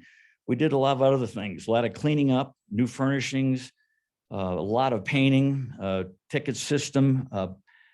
Karen didn't have a ticket system. It was kind of a black box. We needed a real ticketing system that connects back to the distributors and, you know, provides important information to the distributors about attendance at movies, what have you. So that was purchased. A complete tune-up of the projector, which hadn't been used in a year and a half, and those projectors need to be operating or else they get back. And then we also added some signage. Unfortunately, we couldn't use the name Speakeasy. We've had a discussion about this in the past, but the Eclipse Theater is our name, and we've signed the building and the monument out on the street. Also hired our staff. Catherine Cook, also known as Cat, is our theater manager. We have a series of volunteers and some part-time help that help run the theater. So getting into it, while I'm here tonight, I wanted to tell you what has been happening business-wise with the Eclipse Theater. Business and attendance has been slow, and that is a capital S-L-O-W. Nationally, movie theaters have all experienced the same sort of lack of rebound, I guess you would say, from COVID. There's still 35 to 40% off the pre-COVID levels of attendance and what have you, which is substantial. Regal Theaters, which is a British conglomerate, but it has a huge presence in the United States, is probably filing for bankruptcy before the end of the year. We'll see. We are optimistic, though. You know, we really believe this will be making money at some point. Not yet. And I will say that our last month in August, Steve did some books today, or last couple of days. We were slightly in the black for the month, but hey, things seem to be trending up, and our optimism is there. So to summarize our financial position, this is really the heart of what I wanted to get at tonight. We have a year-to-date operating deficit of about $26,000, and that will grow, I don't know, another 8, 9, 10,000 by the end of the year. So 26, let's call it 30 or 35,000 by the end of the year. We also have a $30,000 expense that we paid out for the various things I mentioned a few moments ago, the signage, the ticketing system, et cetera. So we have, that's a big number for a small nonprofit and the kind of budget we have. So we wanted to let you know that we've submitted our annual grant request for the nonprofits that you guys take in every year and been so generous with. We are still asking for the same amount for the support to the for Breckenridge Film Festival. It's been 25,000 over the last several years. We're asking for that amount again. But we've added another number to that request this year to help cover some of the other costs I just mentioned, the operational deficit, the startup costs. And we've added a number that isn't the full amount. We are willing to work on this. We're going to eat some of those dollars. So we're asking you to help backfill. So in that case, we're asking for a $40,000 number. That would be in addition to the 25. And I see Eric rolling his eyes, but that, you know, it's the way it works. Breck Film Festival has been able to create a small reserve over the years. That reserve was used in part for the high school film section that we put on. We had a girls STEM program that we had before COVID. We'll be bringing that back. But that reserve has kept the bills paid, kept the doors open at the Eclipse. So we have a little one of those two entities feeding the other one. But we won't be able to sustain that cash outflow much longer. So therefore our request to the town. You know, that's really it. Just wanted you to know so you weren't surprised when you get into your budget reviews and you see the request for from the nonprofits and Breck Film. Didn't want you to be surprised to see this. Wanted you to hear about it at least a little bit in advance. Thank you for your support so far. And again, to leave this on an optimistic note, we really do think this is going to be a operation that can run in the black as we go forward. There's more films, you know, they didn't release a lot of blockbusters this year. The ones they did really helped. Top Gun was fabulous for us. But there'll be more of those coming up next year. And with any luck, we won't go into another COVID, you know, tailspin. And we'll hopefully see a rising level of comfort to return to theaters. That's all I had. Thank you. Questions for Gary? So Gary, yes, you're gonna ask for the original 25, the yearly per, and then a 40 extra? Is That's that it? it. You got it. Yeah. What kind of films you got coming up after the film fest? What kind of films after the film festival? Well, at the end of this year, there's a couple big ones coming out still this year. Remember Avatar so many years ago? Well, I guess it's the sequel. And we may bring back the original. Steve was mentioning the other day, there was a lot of kids that weren't born at that time, so they don't know what Avatar even is. So we might bring that one back as well as the new Avatar. And we have a David Bowie documentary coming up here shortly. It's going to be a big one this year. I will be there at least twice or three times. So those are the two big remaining movies of the year, unless these guys have know something more. But that's part of the problem. There's not, usually at Christmas time, there are big ones coming out and just not a lot yet this year. So next year, things will be a lot better in terms of movie releases. Cool. Gary, do you have any room in the budget of your budget for presence and marketing? Like, you know, even going to breckfilm.org, I can make reservations for the Hearthstone, but I don't see anywhere to see ticket times or movie times or anything like that. Have you had any? Yeah, I think I can even take this.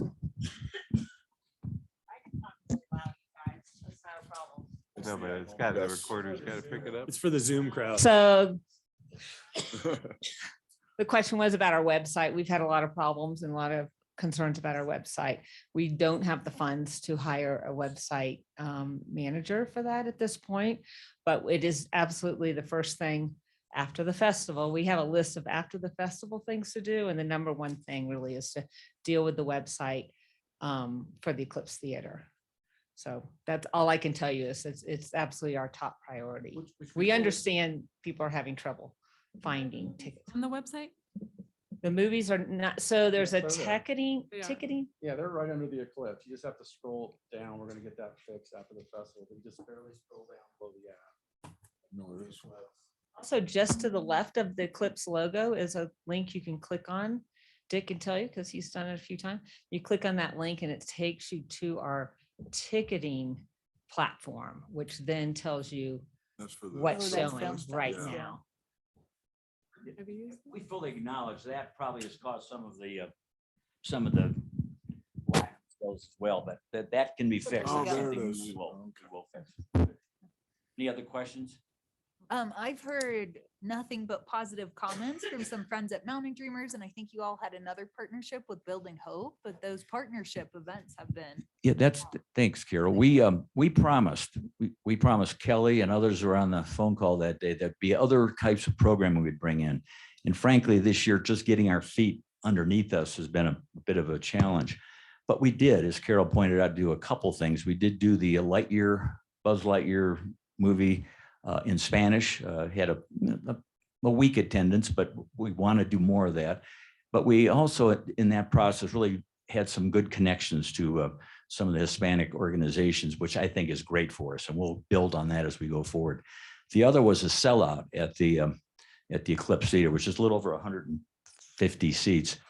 It was a movie called The Weight of Gold. It was about mental health challenges for those that were in the Olympics, weight of gold medals, Michael Phelps and a variety of others.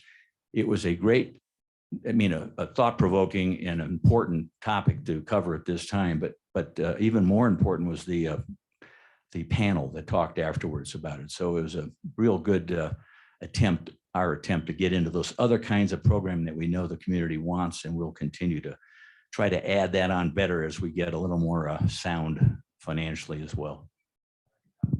Make it fast. And I can just add, on Tuesday nights where we don't, the Eclipse is closed to the general public, we're going to run a lot of special programming. So on Tuesday nights, within parameters of what Hollywood allows, but we plan on utilizing those nights for the community as well. What did I do, Rick? Close. Can I just mention one thing? Sure. The passes that you're holding right now don't do a thing for you when you show up at the festival. You need to come by the Old Masonic Hall so we can activate those passes for you and help you decide what shows you want to go to and lay out your schedule options. Cool. Thank you. Thank you. Thanks a lot. Thank you. Old Masonic Hall. on Main Street. Okay. Come down and see me. I'll do it for you. All right. We have one bit of continued business. That is the second reading of Council Bill number 30, Series 2022. This is an ordinance of the Town Council of the Town of Breckenridge, Colorado, acting by and through its Utility Enterprise Fund, approving a loan from the Colorado Water Conservation Board, authorizing the form and execution of the loan contract, promissory note to evidence such loan, and security agreement connection therewith, authorizing the execution and delivery of documents related thereto, and prescribing other details in connection therewith. Mayor and Town Council, the bill before you this evening for second reading is the title that just has been read into the record, will authorize the town to enter into the Colorado Water Conservation Board loan. This loan will be used for the Goose Pasture Tarn Dam project. And the approval of tonight's bill will be submitted as part of the loan documents as required by the state of Colorado. Thank you, James. Any questions for staff? No, anyone in the public wish to comment on this second reading this evening? The public hearing is closed. Is there a motion? On second reading, I move we pass Council Bill number 30, Series 2022, the title which has been read into the record. Second. Motion and a second. Any further discussion? Roll call, please. Mr. Rankin, Yes. Mr. Carlton, Yes. Mr. Beckerman, Yes. Ms. Owens, Yes. Ms. Sade, Yes. Mr. Bergeron, Yes. Mayor Mamula. Yes. Yes. We have a first reading of Council Bill number 31, Series 2022. It's an ordinance declining participation in the Colorado Paid Family Medical Leave Insurance Program. I don't have anything else to add. Thank you. All right. Any questions? More than what we talked about today. All right. Anyone in the public wish to comment on the declination of the family, Colorado Paid Family and Medical Leave Insurance Program? No, public hearing is closed. Is there a motion? Due to that wealth of information we just received, I move on first reading, we pass Council Bill number 31, Series 2022, the title which has been read into the record. Second. There is a motion and a second. Any further discussion? You're gonna really pick on the HR director, aren't you? It's the dumbest fight you can have right there. Tim. Call, please. Ms. Sade. Yes. Mr. Rankin. Yes. Ms. Owens. Yes. Mr. Carlton. Yes. Mr. Bergeron. Mr. Beckerman. Yes. Mayor Mamula. Yes. We have a resolution this evening. It's a resolution adopting Sustainable Breck Plan Update, September 2022. Matt. Good evening. You better get cozy for this one. Before you this evening is a resolution to adopt the updated Sustainable Breck Plan along with community input. Town staff and consultants have worked tirelessly over the last 6 months to create a trail map, setting goals, responsibilities, and creating accountability for council, town staff, and our community. This plan will maintain Breckenridge as a leader and pioneer across our mountain communities in sustainability. With that, I'll take any questions. Matt. Questions from anyone? Anything further? Anyone in the public wish to comment on the Sustainable Breck Plan? No? Public hearing is closed. Is there a motion, Jeffrey? I move we pass resolution number 16, Series 2022, a resolution adopting the Sustainable Plan Update, September 2022. Motion and a second. Any further discussion? I would just like to thank staff for the great work on this. It's really well done. Yeah. Thank you. Yeah. And let Teddy and Jesse know too. I have a good team. Yeah, yes, you do. All right, roll call. Yes. Ms. Sade. Yes. Ms. Owens. Yes. Mr. Bergeron. Yes. Mr. Rankin. Yes. Mr. Carlton. Yes. Mayor Mamula. Yes. Planning Commission decisions for September 6th, 2022. Any call-ups this evening? No, Planning Commission decisions stand as presented. Report of the town manager and staff. Rick. What was the one thing you wanted to ask? We just wanted to make sure everyone was aware. I think I sent this to you the other day, but we're gonna do a joint letter with the town of Frisco, encouraging the BOCC to move forward with pay as you throw. Got a copy of We've all that got a letter. copy of We it. didn't hear back from anybody. We just assumed you were doing it. You want, so generally in that grant dollars that we put out, there's about enough money with a little extra, not a lot. I think sometimes we may have about 10 grand left over. If you want us to put a little extra money in there in case for the film thing. I think you guys are reviewing that, right? Say, You and Jeffrey this year? Kelly's on it. Kelly and me. Oh, it's Kelly and Jeffrey. Oh, Oh, it is? the hammer. Used to be Dick too, right? Hey, I used it. Yeah, it doesn't matter. Oh.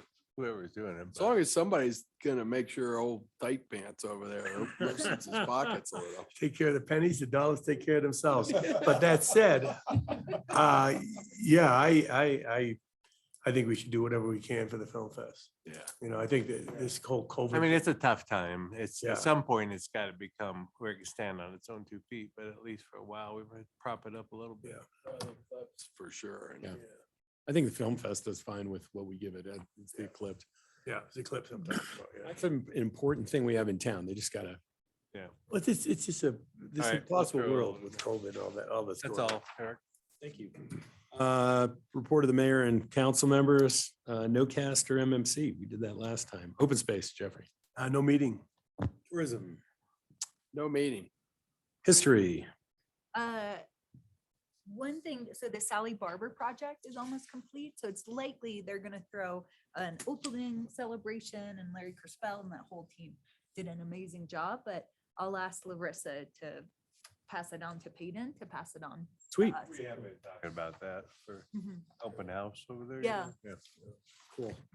Date. All right.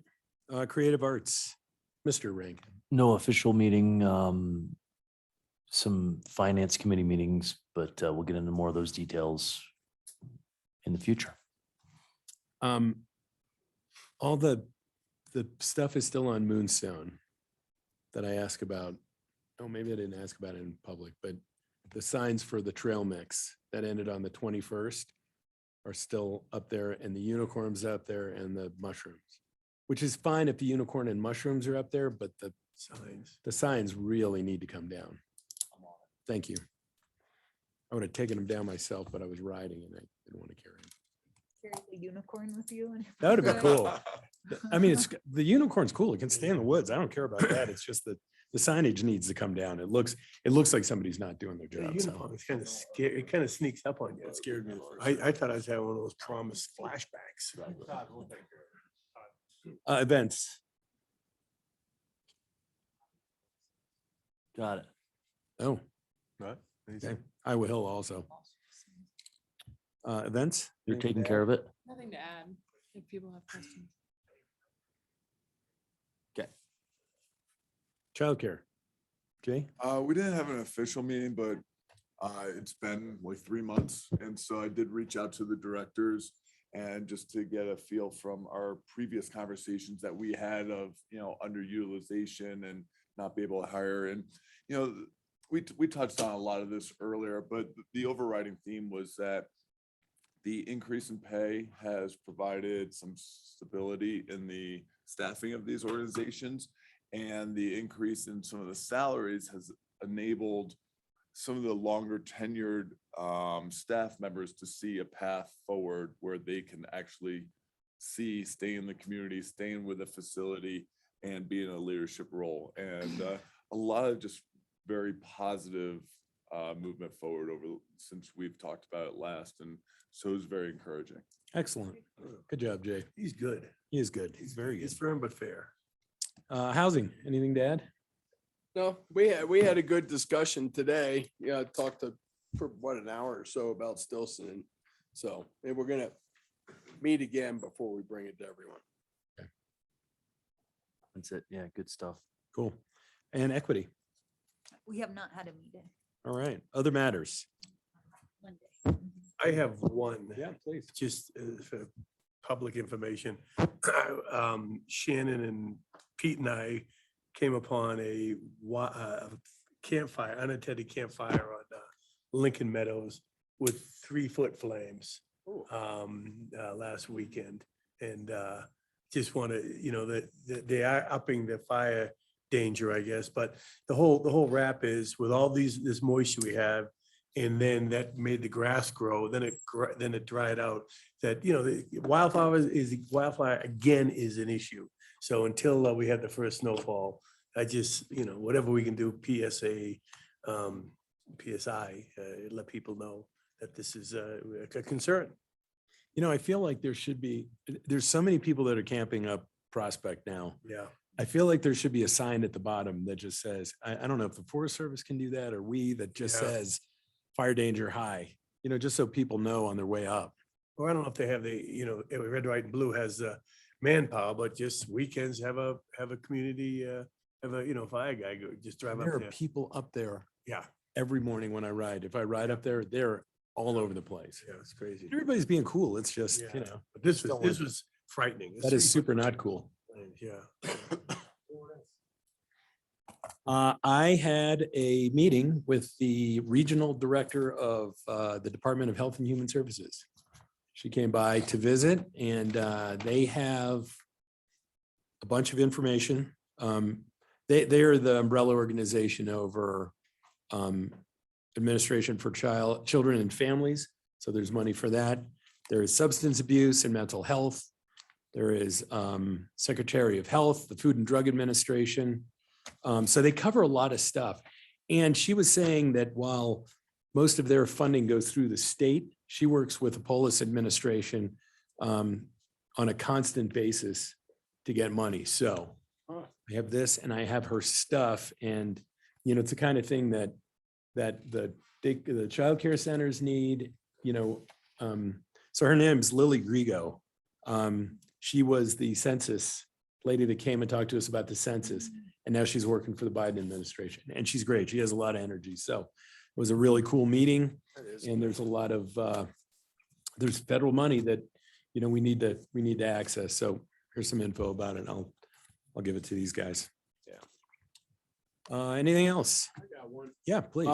I met with Brian from Coffee Talk, you know, with regards to the sandwich boards and the signage and such, and you know, it was good. It was a good meeting. It was interesting. We kind of walked Main Street and, you know, enforcement is happening, I think, but it's slow. I mean, a lot of people are leaving the boards up and everything. And it kind of hit me. I feel like where he is, you know, down near Kenny Buck's place, you know, Ridge Street Wine, you know, down that little alley, you know, Theobald's building. And you know, some of our mom and pop gems are pretty hidden from Main Street. And their signage, you know, it's, you know, they were putting sandwich boards just 30, 40 feet out, you know, on the sidewalk, draw them back there. And it was, according to him, was pretty darn effective. So I don't know. I don't know if you guys are open to doing a work session sometime and kind of just talking about how can we support some of these small mom and pops that are kind of tucked away around town, you know, through the sign code. You know, sandwich boards are hard to manage, you know, they can get in the way on sidewalks and such. So maybe other signage, you know, I don't know. I don't know what people's thoughts are, but I don't know if anybody shares my feeling that some of these small shops are really important to us. I do. Share your feeling. I don't know what the answer is, but I would be willing to talk about it. There are just some buildings like that that are just off the beaten path. And you could say caveat emptor, you know, they shouldn't have rented that spot. They shouldn't open a business here. But the bottom line is they did. And if we can figure out with working within the system to make their business a little bit more feasible, I'd talk about it. I would too. Okay. I'd definitely be open to talking about permanent signage, maybe some increase in permanent signage. I am not in favor of sandwich boards for some, but not, I think it's a dangerous way to go if we're gonna allow some people, but not everyone. And I just don't, you know, but maybe there's something where I know they have, you know, for the place you're talking about, I know they have a directory board outside, you know, maybe you'll let them have larger space on the directory board, or I don't know, something else, but. Yeah, you know, well, the challenge is we're gonna have to, I mean, obviously we want to get with staff. I mean, each one of these things is gonna have a little different situation, so we'll have to get something that works for all of them. And I just know from the discussions we've had in the past about sandwich boards prior to COVID, you know, there will be people on Ridge Street that are like, well, they're on Main Street. What are they complaining about? We're on Ridge Street. So, you know, there are a lot of moving pieces to that puzzle. It seems like, you know, pretty easy. Let's just do it for these guys because they're in the back corridor, but there's a lot of other businesses in town that it's got to be an all or nothing plan. So I think it's worth talking about. Yeah.